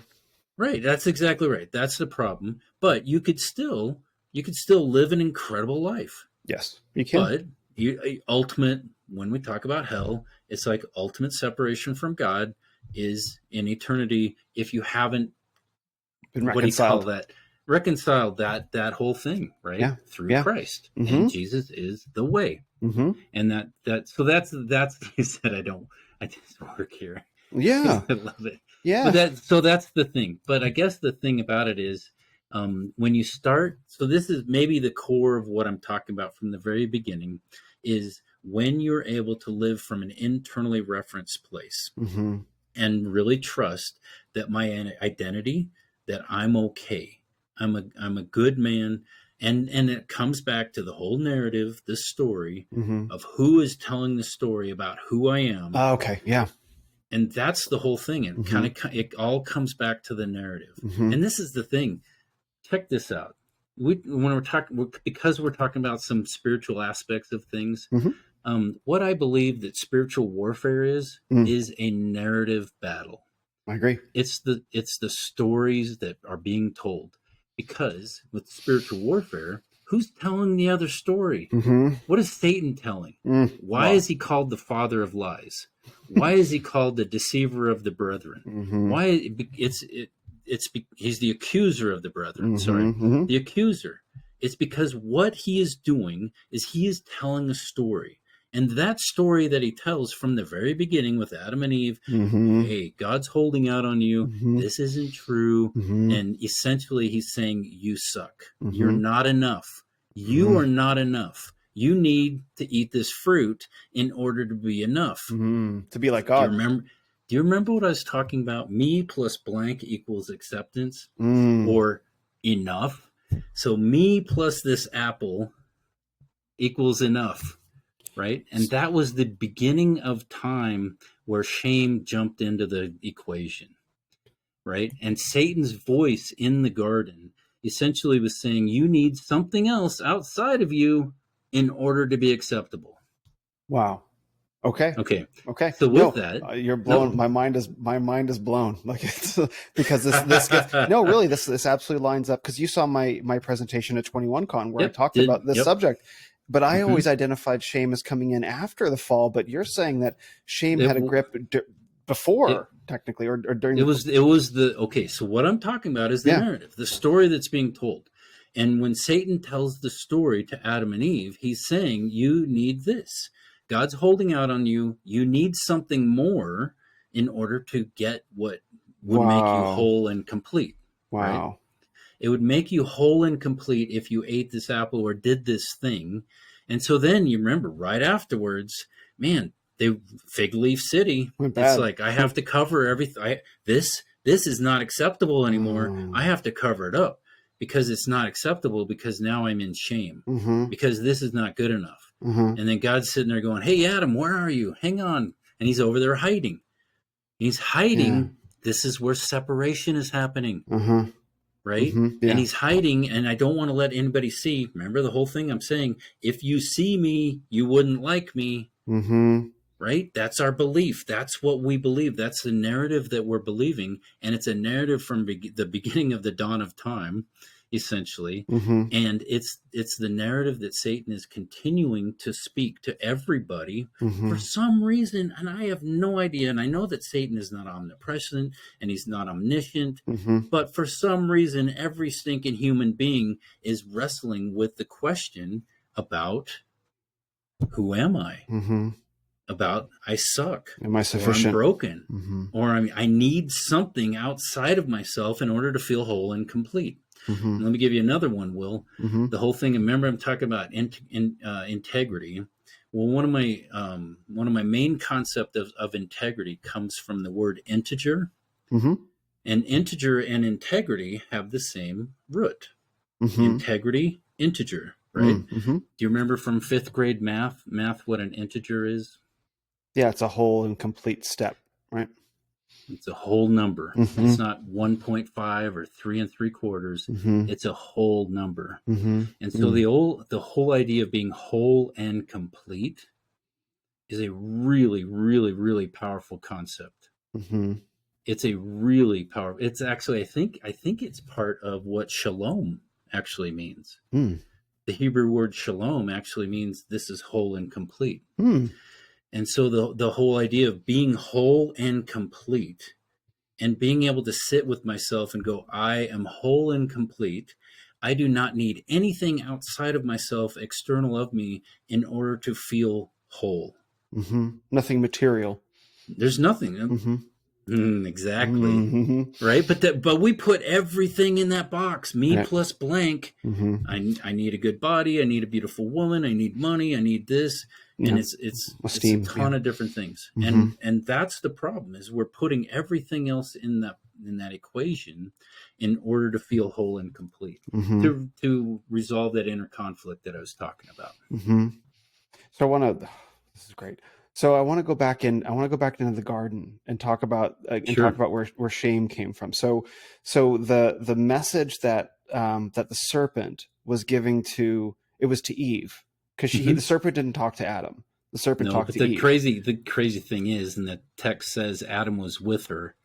Oh, does it? Yeah, it says he was standing right there. Oh, okay. So they were together. Maybe okay. It's yeah. It says she. It says something like she turns to Adam, who was with her. Oh, okay. So he was there listening to the whole thing. Now Oh, this, okay. you want your mind blown? But yes, sign me up for a blown mind. Okay. Go for So three for free. this. Yeah. So now we're talking about shame, Mm-hmm. and when a man is in shame, which Adam immediately was, Mm-hmm. guess what disappears? God. No. Mm. Well, yeah. Okay. Wait, that was a great Sunday school answer. Good Boom. job. No, and I'm going to loop it back. Okay. The thing that disappears is his voice. Oh, wow. He didn't say, "What the hell is going on, woman?" Oh, man. Okay. No, Yeah. we're not doing this. You know what I'm saying? Yeah. It's like he was silent. Mm-hmm. Mm. He lost his freaking voice, and he didn't say, "No, that's a lie." And so guess what okay, so here's the thing. And then the scripture does say that Eve was deceived, right? She It was, does yes. say that in there. Yes. And she was. Mm-hmm. But guess what? Freaking Adam was standing right there and didn't say no. Right. That's the problem. And so from the beginning, we're talking about the beginning of the dawn of time. And this is our story. You know, whether you believe this is a true story or not, it's an incredible story. It is. It's amazing. It's like it. And so Adam, who was with her, was silent. He did not have a voice. So earlier, when I was talking about how a man has a voice, and that is one of the most powerful parts of us, man, imagine how this would have worked out. Had Adam said, "No, that's a lie. Let's get out of here." That would have been much, much better. Much better. Much better. Eventually, the shit would have hit the fan somewhere else, most likely. Yeah. But that's part of our story. But the thing about it that's so important about this is thinking, how does shame shut men down? How does shame silence men? It silences everybody. I said earlier, shame's a human condition. But what's my work? What's this all about? Renaissance of Men. This is about men, right? And so shame shuts men up. Sit down and shut up is where you need to be. That's what the culture's telling us. Yeah. And shame shuts us up. And so the most powerful part of our existence, of our influence, is completely shut down. Because I don't believe that I'm okay. I don't believe that I'm good enough. I need to sit down and shut up when the opposite is true. I need to stand up and I need to speak clearly what I know is true. And so the most important part of this whole thing of being an internally referenced individual is finding the truth and speaking the truth. You had said earlier, the whole thing of having a conscience, having an awareness, being able to know what is true and what is right. And that is something we begin. It's a lifetime of clarity, of drawing closer to clarity of what is truth, what is right. It's like, as a young man, I had an idea. I had a conscience, a kind of an idea. Now it's a much more clear, and there's so much more stuff that I think I understand. But it's a journey. It's a journey of really being able to find out what is the true narrative. And that's what we're after. Remember the whole thing of who's telling the story? What's the true narrative? If I'm able to find the true narrative and it rests within me, then I have authority and sovereignty in my own life. Mm-hmm. And If I'm it, able to be free. I am not going to be free at all. Freedom does not exist for the man that is externally referenced no, at no, all. not at all. And real quick, but I wanted to just say, I looked up the scripture passage, just a second ago, and it does actually say, because I sent a tweet about this earlier this week. Actually, it said, so when the woman, this is Genesis 3, Mm-hmm. verse 6. It says, so when the woman saw that the tree was good for food, and that it was a delight to the eyes, and that the tree was to be desired to make one wise, she took of its fruit and ate, and she also gave some to her husband who was with her, and he ate. So Adam was Mm-hmm. there. Adam was there.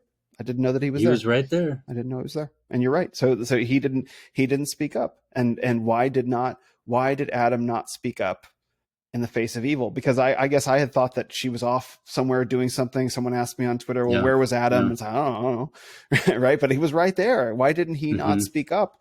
And gosh, there's so much in that story because there's so many women now that are actually eating of that tree, that are eating of Mm-hmm. that. Mm-hmm. You will be, what's the promise? You will be as gods, right? Like Mm-hmm. That's right. women are God. Feminism is God. The divine mother. Like I'll post a link in the show notes to this thing by this, this, I think he's Southern Baptist, Spencer Smith is his name. And he did a whole 2-hour documentary about the presence of the divine feminine in our culture, where women are God now, like coming to usurp, totally. patriarch. Yeah. Yep. And so men for the past several decades, let's say, have been silent. And it's like, and you can't, you go to speak up and you go, no. And then what comes back? Shame. Exactly. Right. Hey, my neighbor is deciding to mow his lawn. I can't hear it. You can't. No, is it okay? Is it bothering you? I just didn't know if it was bothering you, if you could hear it. No. Okay. No, it sounds otherwise, fine. Otherwise, I'd shut my window. Oh, you can shut the window. Oh, you're not going to go talk to your neighbor. Oh, yeah, shut the window if you're more comfortable that way. Yeah, let me do that real fast. Okay, that's fine. I will continue. I will continue reading from scripture while Ken does that. And then verse 7, then the eyes of both were opened, and they knew that they were naked, and they sewed fig leaves together and made themselves loincloths. Sorry, I was just reading the next verse while you were closing the window. And then go ahead and read where God shows up. Okay, yeah, that would be the next verse. This is great, by the way. And this is verse 8. And they heard the sound of the Lord God walking in the garden in the cool of the day, and the man and his wife hid themselves from the presence of the Lord God among the trees of the garden. But the Lord God called to the man and said to him, where are you? And he said, I heard the sound of you in the garden, and I was afraid because I was naked and I hid myself. The Lord said, who told you that you were naked? Have you eaten of the tree of which I commanded you not to eat? The man said, the woman whom you gave to be with me, she gave me the fruit of the tree, and I ate. Then the Lord God said to the woman, but what is this you have done? The woman said, the serpent deceived me, and I ate. I know the most important thing here that's so awesome with those two statements when he asked the question is blame. So we got our two big things here: blame and shame. Yeah, and they rhyme. Blame and shame. The funnest thing, fun. Here's Adam going. Guess who he blames? Oh, I know, it's so awful. He goes, the woman that you made me. He's not only blaming her, he's blaming God. Right? He's blaming God for this whole thing, for his silence. And then Adam's like, oh, Eve is going, it's a serpent. Everybody is blaming someone else. And so again, one of the most powerful parts of growing strong as a human being is confession, is ownership and responsibility and accountability. Right? Everything Adam and Eve did at the beginning, it's like this is a perfect illustration of don't do this. Yes. Right? Do not read Genesis 3 and don't do that thing. And just don't do it. Yes. And so use your voice, say what needs to be said at any given time. That's the thing. It's like speak wisdom, speak influence, set a boundary, hold accountability, say no. That's a really powerful part. The second thing is there's own your shit. Is if you make a mistake, that's on me. Right? Yeah. It's the it's the whole thing of the being able to. What's Jocko's book, Extreme Ownership? Yeah. Right. This is mine. It's the buck stops here concept. Mm-hmm. It's I own this. I made a mistake. But back to the thing, I made a mistake or I am a mistake. See, Right. Adam's sitting there going, I am a mistake. And he's thinking, I can't own the mistake because it's not about my behavior. It's about my identity because God now, there's this thing going on, Mm-hmm. right? Mm-hmm. And as And long as, so, go ahead, sorry. no, I was just saying so accountability is gigantic. And Mm-hmm. back to the whole thing, remember I was talking about relationship? I think Mm-hmm. confession and accountability is one of the most powerful things in a Mm-hmm. relationship. Oh So man. the idea of my little quip is this, where it's the three most powerful words in a relationship are not "I love you." Mm-hmm. The three most powerful words are "I was wrong." Mm-hmm. And so when you actually are able to communicate, I was wrong when I did this, I shouldn't have done that. When you say I was wrong, that those words, that's the confessional. That's being able to own it. That's being able to be responsible for it. Those words actually are a powerful reconciliation. Mm. That is what actually brings two human beings together. And if you've Mm. ever had anybody come up to you and say, man, when I did this to you, I was wrong. Mm-hmm. I shouldn't have done that. Mm-hmm. And that's way out of line. Mm-hmm. And if anybody ever has said any words even remotely close to that, you know what I'm talking about. How all of a sudden things are fixed. All of a sudden things you're now able to rebuild. And so those words, I was wrong, I'm taking ownership for what I've done, is really, really powerful. And Mm-hmm. so those two things in that story, speak and own it. Don't blame, don't sit in the shame, don't blame other people, own your stuff and say what you need to say. Accountability, this goes back to the whole thing. I'm saying accountability is one of the most powerful things that create trust in a relationship. Mm-hmm. It creates reconciliation in a relationship. It helps bond people. It's just really a really, really significant thing. The problem is accountability is not a thing that we find very often in our world today. No, and it's not fun. Say it again. Accountability is not fun, No, it's not fun, right? but Yeah. it's right. Yeah. It's the right thing to do. Mm-hmm. And it takes humility and it takes the ability to say, I made a mistake, not I am a mistake. I Mm-hmm. mean, that little thing helps you to be able to go, I made a really significant mistake. I need to own it. I need to say it. I need to but it is the thing. I'm telling you, man, the thing that rebuilds relationships. Mm-hmm.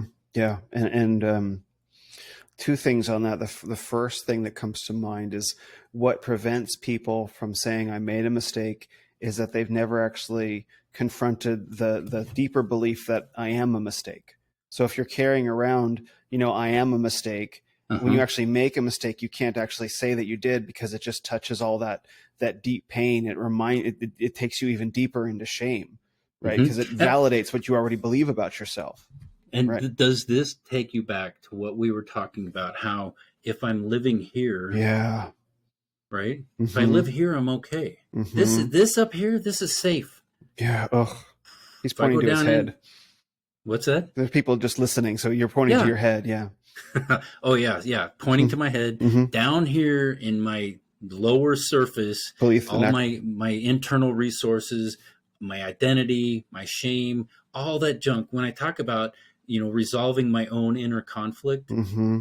that's my most massive inner conflict is my Mm-hmm. identity. Yeah. And so resolving that myself with my creator, with my friends is where I have to go. I have to be able to resolve it and find out what the answer is. Mm-hmm. Am I good enough? Because that goes back to that question. I think if I ask that question, I'm going to find out, nope, you suck. Mm-hmm. But that's the reality. Mm-hmm. I'm just going, that's bullshit. That comes from what I was saying, spiritual warfare. Mm-hmm. Mm-hmm. We all know it, Yeah. but it ain't true. Mm-hmm. The lies that we believe. The The lie. lies, that's the thing, the narrative, and that's one of the most important part. So let me give you a couple things here. Hit So I it. teach my guys the first thing. I call them the five solid man competencies. Mm-hmm. So the first competency is what I'm talking about, is called the check-in. The Mm-hmm. checking in is what the hell's going on inside of me. right? Mm-hmm. What am I feeling? What do I want? What's my desire? What's my intuition saying? What's my gut saying? Everything inside of me. There's so much goodness. What's my body saying? My Mm-hmm. body talks all the time. Mm-hmm. It's saying some pretty crazy stuff. But there's all this stuff talking to me, Mm-hmm. telling me really, really good information, Mm-hmm. right? Mm-hmm. So Yeah. checking in. What am I thinking? What am I feeling? What's going on? That's the most important thing. That's the first competencies that becoming really good at checking in is it. That's just across the board. If you can get decent at that, you're going to start to win. Mm-hmm. You're going to start to do okay. Mm-hmm. And trusting yourself that this information is really good, that you're in good working order, and the information that you get is going to be really valuable and good, and it's going to be able to lead you in a direction that's really significant. Mm-hmm. That's the first thing. Second thing is something we've been talking about this whole time is the whole idea of questioning the narrative. So questioning the narrative is really important. As information comes into me, I have to question it. Is that true? Is that right? Is that really true? I mean, think about all the millions of things we get, from the news, from Twitter, from this, from that, from church, from teachers, from our parents, from who knows what it is. Mm-hmm.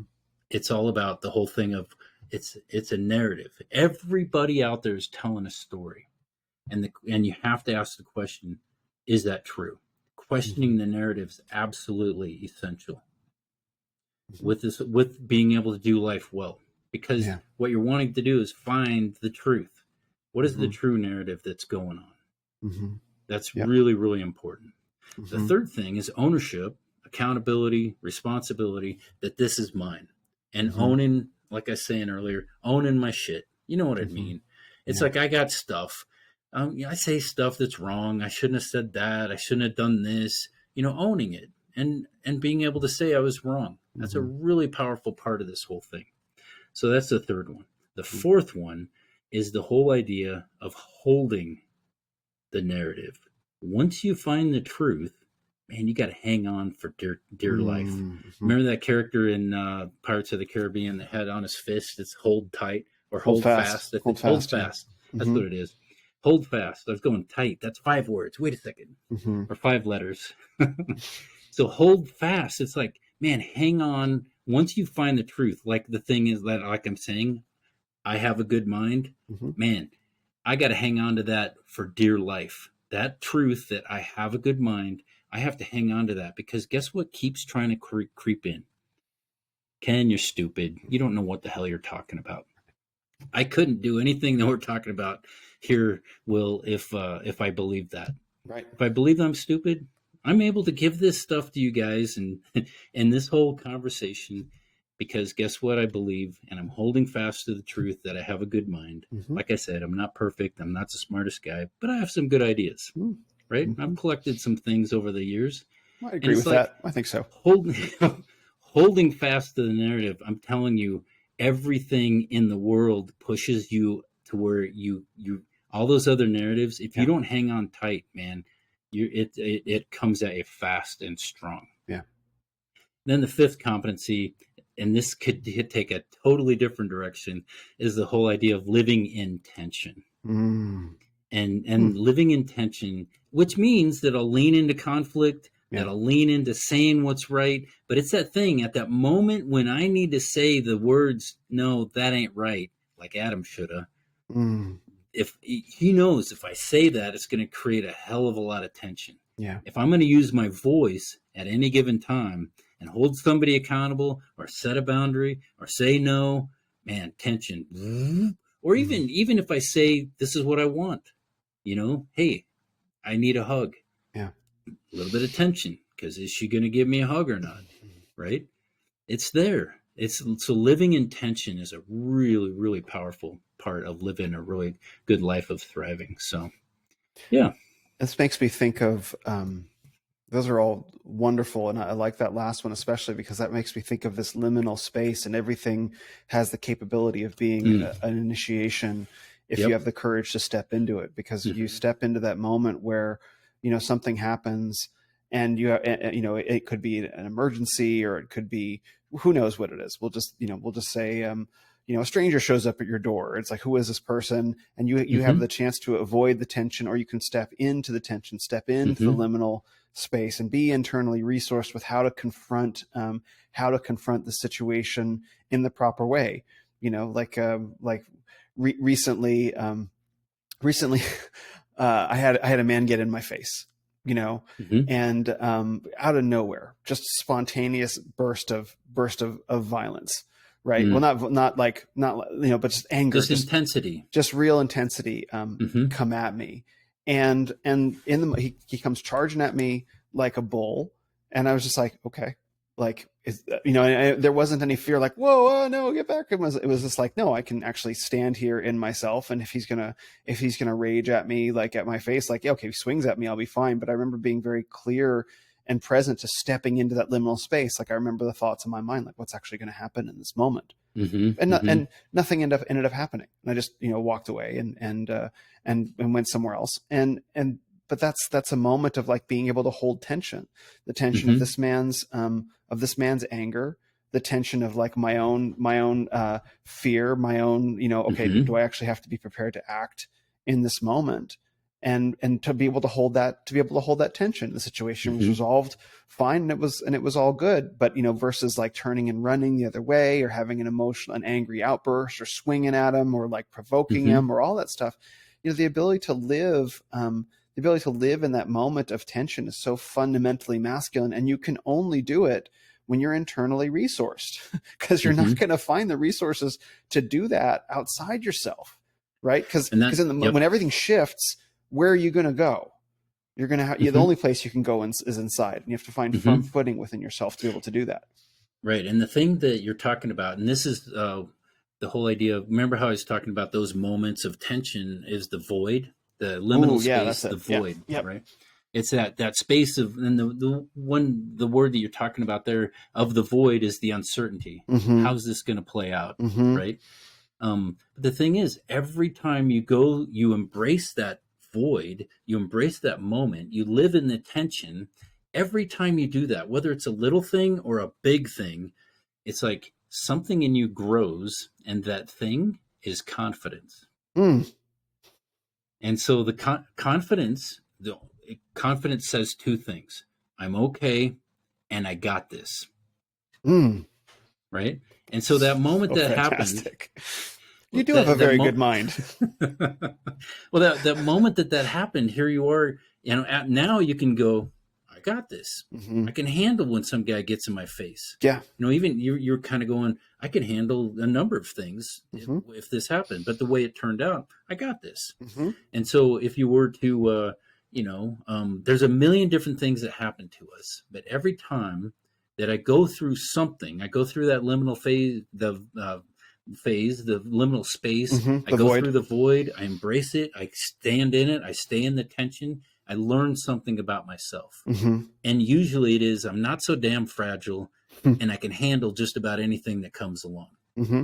Right? Mm-hmm. Because you I got have some handled it. confidence. Yeah. Because I have. Yeah. And over my life, I've handled this, and this, that, man, I can handle just about anything. Mm-hmm. Mm-hmm. And this shows up in. And Sorry, go ahead. no, please. Well, and this shows up in so many different ways of men on the other side avoiding the void. I think, as you Mm-hmm. said earlier, it's like, no, I'm Mm-hmm. going to avoid the void with video games, or Uh, porn, or alcohol, or mm-hmm. whatever. Like, there are so Or many things. whatever. There's so many things in our lives. Our whole to-do list, depending on how you look at it, could be a call forward into the vibe and the void. Where Mm-hmm. it's like, I don't know how to do this thing. I don't know how to edit reels on Instagram. Like, you're getting called forth into the void. Are you going to edit the Mm-hmm. reels on Instagram, or whatever the thing happens to be?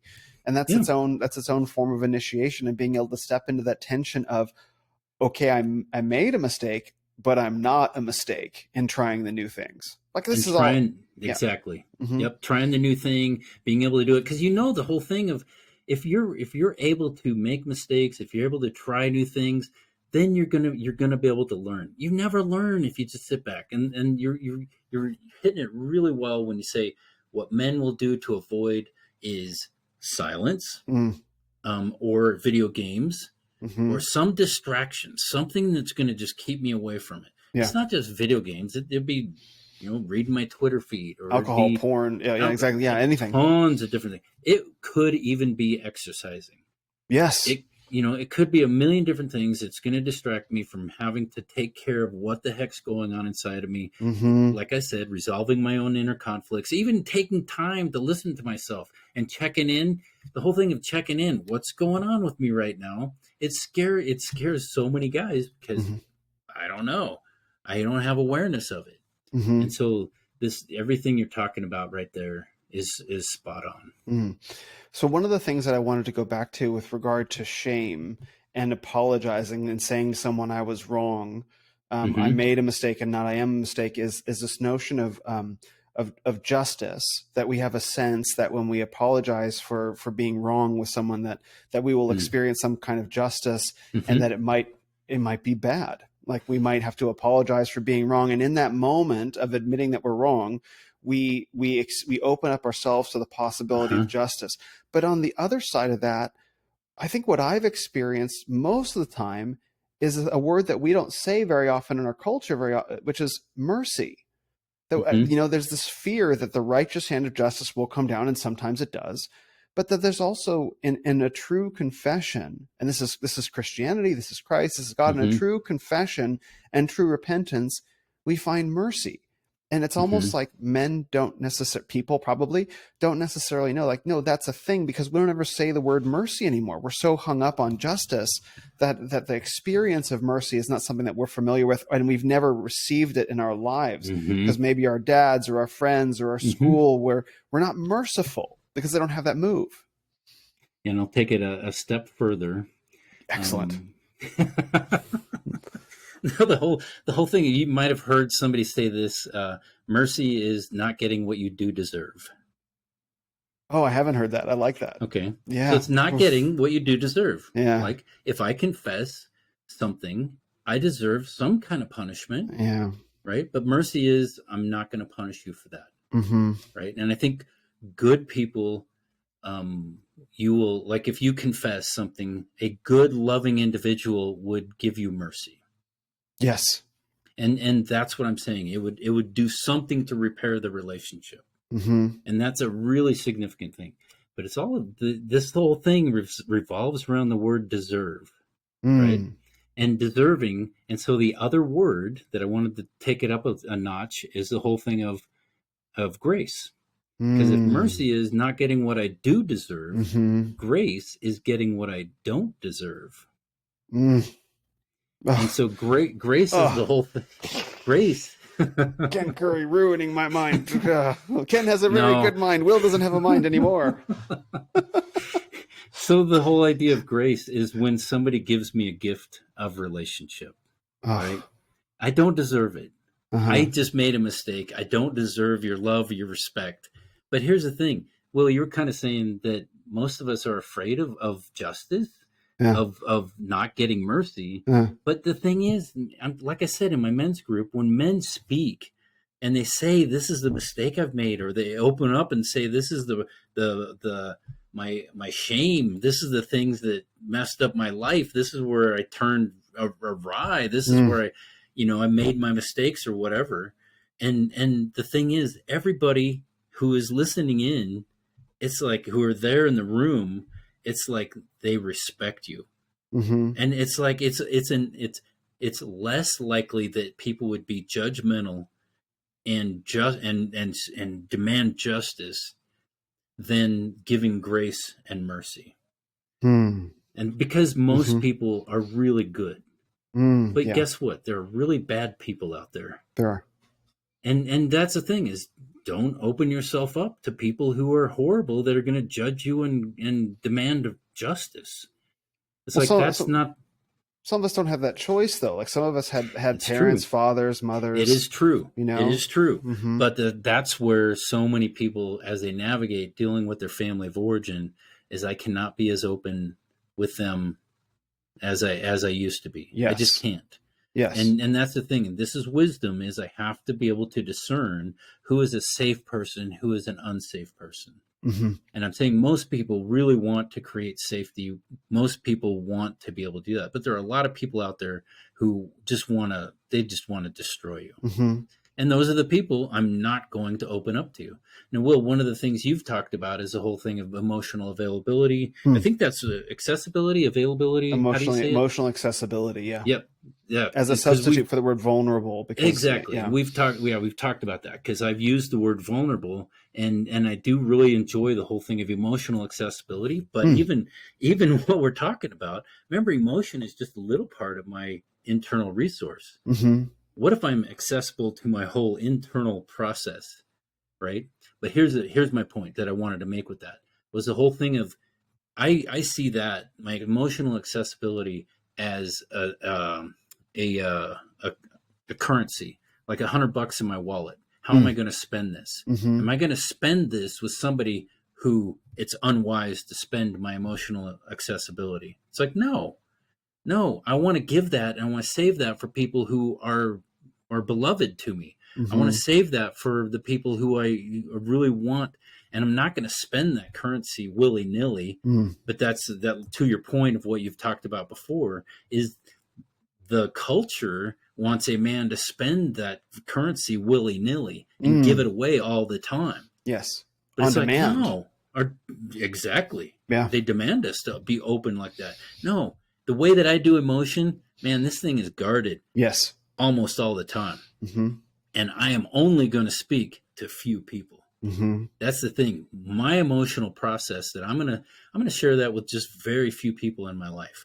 My wife, my kids. I had dinner with my two sons last night, and it was all of us talking this way. We Mm-hmm. were we were spending our stinking emotional currency like crazy Mm. because that's where we all want to spend it. And after we're done with it, we need to do this more Mm-hmm. because that's what men do, Yes. right? Mm-hmm. And but I'm only going to do it with a few people. Yes. Yes. So And this kind of so that whole idea of the of grace and mercy is I want to surround myself with people who are of grace and mercy. I don't want mm. to be around people who are judgment and justice, Oh, wow. right? Yes. And that's Yes. my choice. And when I surround myself with people of grace and mercy, man, is my life totally different. Mm-hmm. Then if I and so I need to have boundaries, I need to put up walls, I need to be a fort. I need the whole idea of fortitude is a giant thing for men. And I'm going to build a stinking castle wall to keep those people out of my life. Mm-hmm. But inside my castle wall are the people that I really want to be in here Mm-hmm. because that's in me. This is my internal process. Imagine I have this massive wall around me and there's I let some people in Mm-hmm. and I don't let some people in, Mm-hmm. right? Mm-hmm. And so that's a really big part of this. Um, Gosh, let me go back to what I'd said about the whole. Remember, Go for it. mercy is not getting what I do deserve. Yeah. Grace is not getting getting what I don't deserve. Mm-hmm. And then when I said the key word there is deserve, Right. right? And the whole thing is pretty much what grace does and mercy does is throw the word deserve out the window. Yes. Okay. It's Yeah. just it now becomes it's a non-issue. Mm-hmm. It's not about what I deserve. It's not about what I don't deserve. I'm receiving the abundance of those things. I'm not getting the penalty, and I am getting abundance, Mm-hmm. right? Mm-hmm.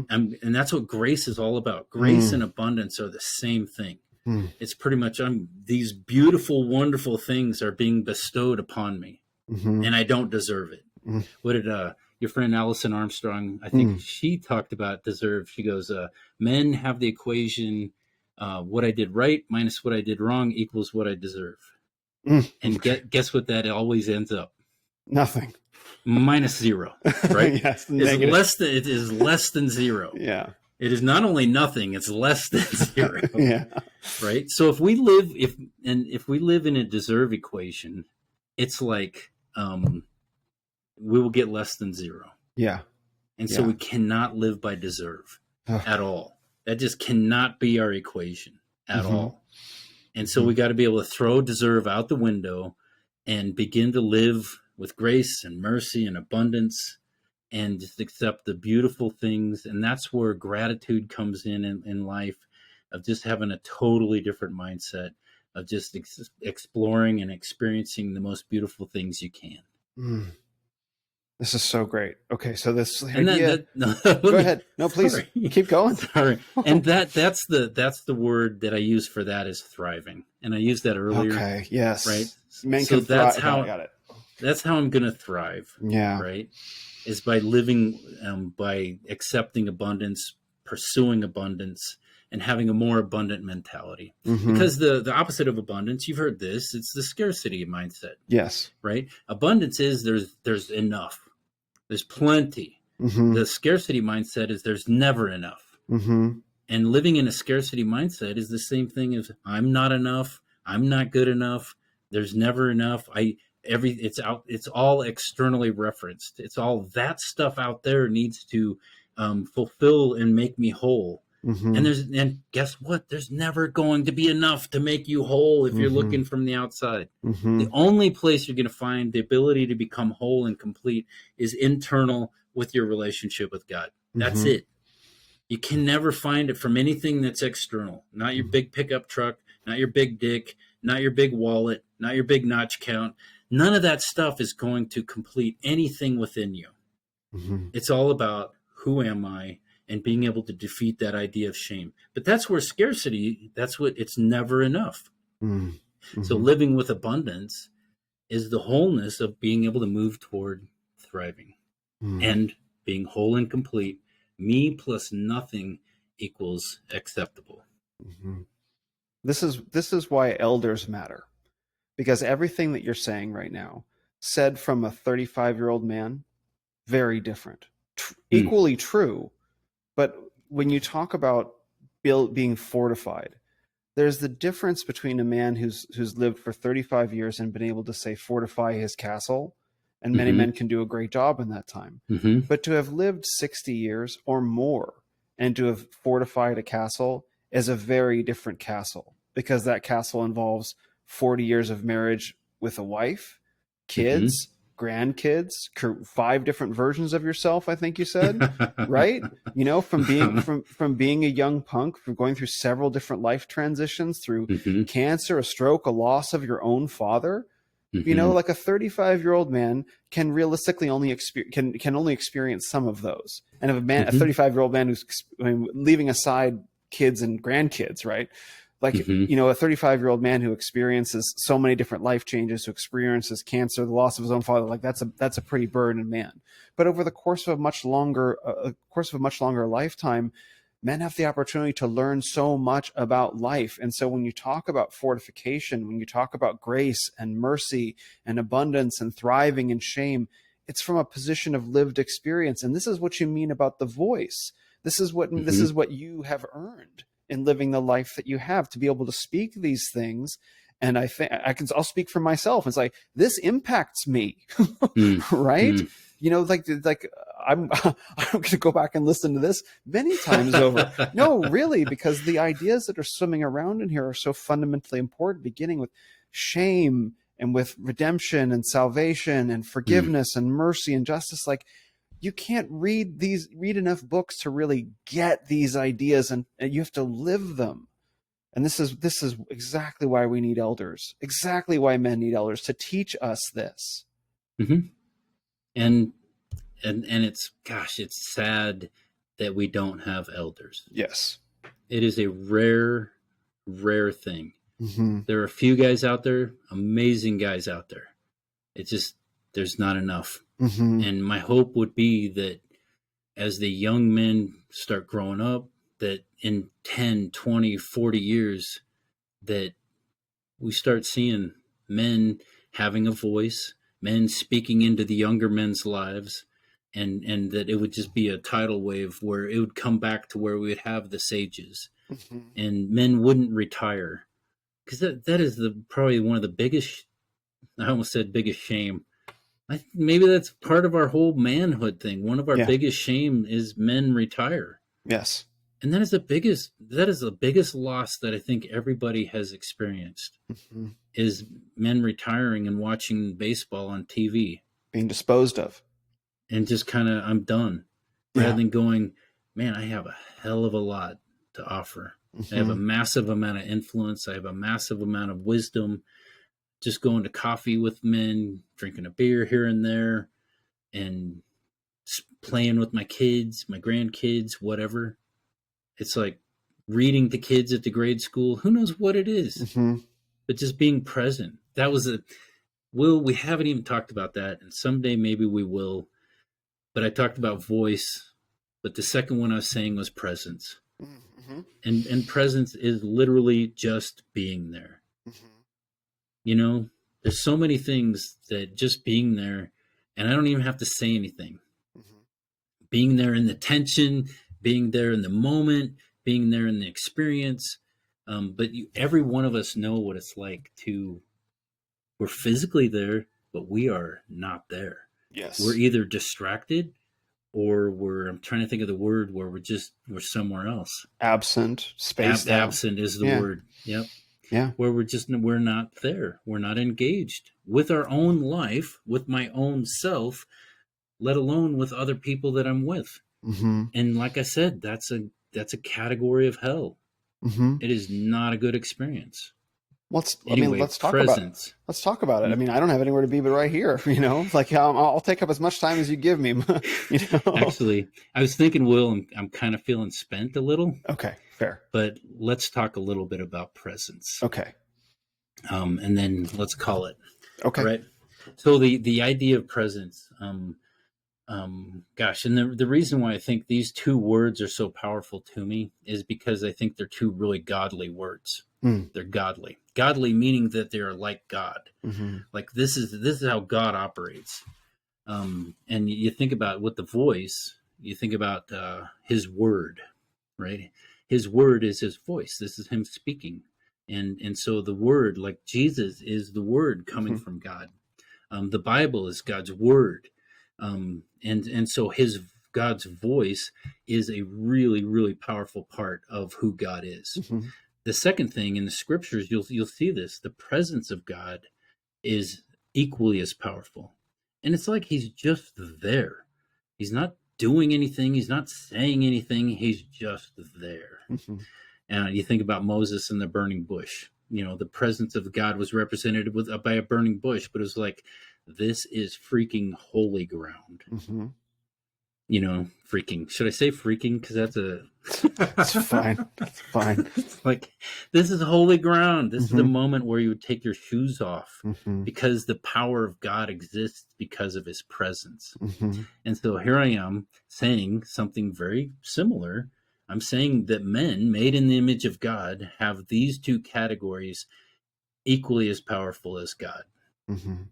Because when we use our voice in a significant way, and remember, Adam was present, but he didn't use his voice in that moment we were talking about earlier. But the whole idea of a man being present in a moment, I am here now, I am with you, I exist. The whole thing of, gosh, this is what women need. Mm. Mhm. Women need a man who is present. I mean, you go to the whole thing of like, what is it? Do you need consolation or consultation or fact or feeling? You know, the Mm. whole thing of fix or feeling, right? Wow, wow. That's The, cool. I've never the heard that before. Those are great. well, this is the category when a woman presents you with a problem. Yeah. You know, does she want a consolation? Just be here with me, or the consultation, fix it, Yeah. right? Yes, that I know, but those distinctions, those word distinctions are fantastic.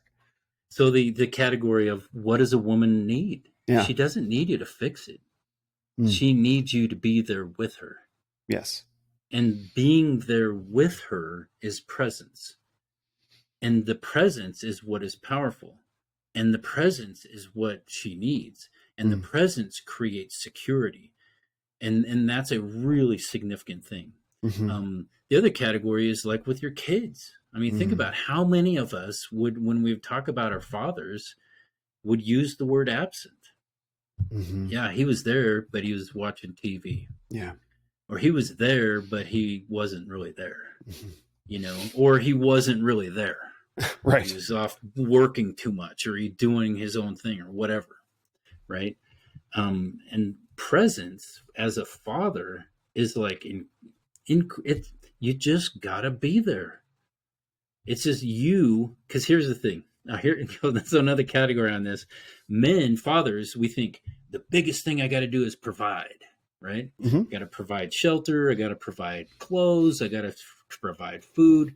Yes, Mm-hmm. totally true. Yeah, it's a big But thing. it's a big thing, and it's totally valuable. You have to do that. That is Mm-hmm. not. But I think there's something even more valuable that a man, as a father, would provide, and that is himself. Mm.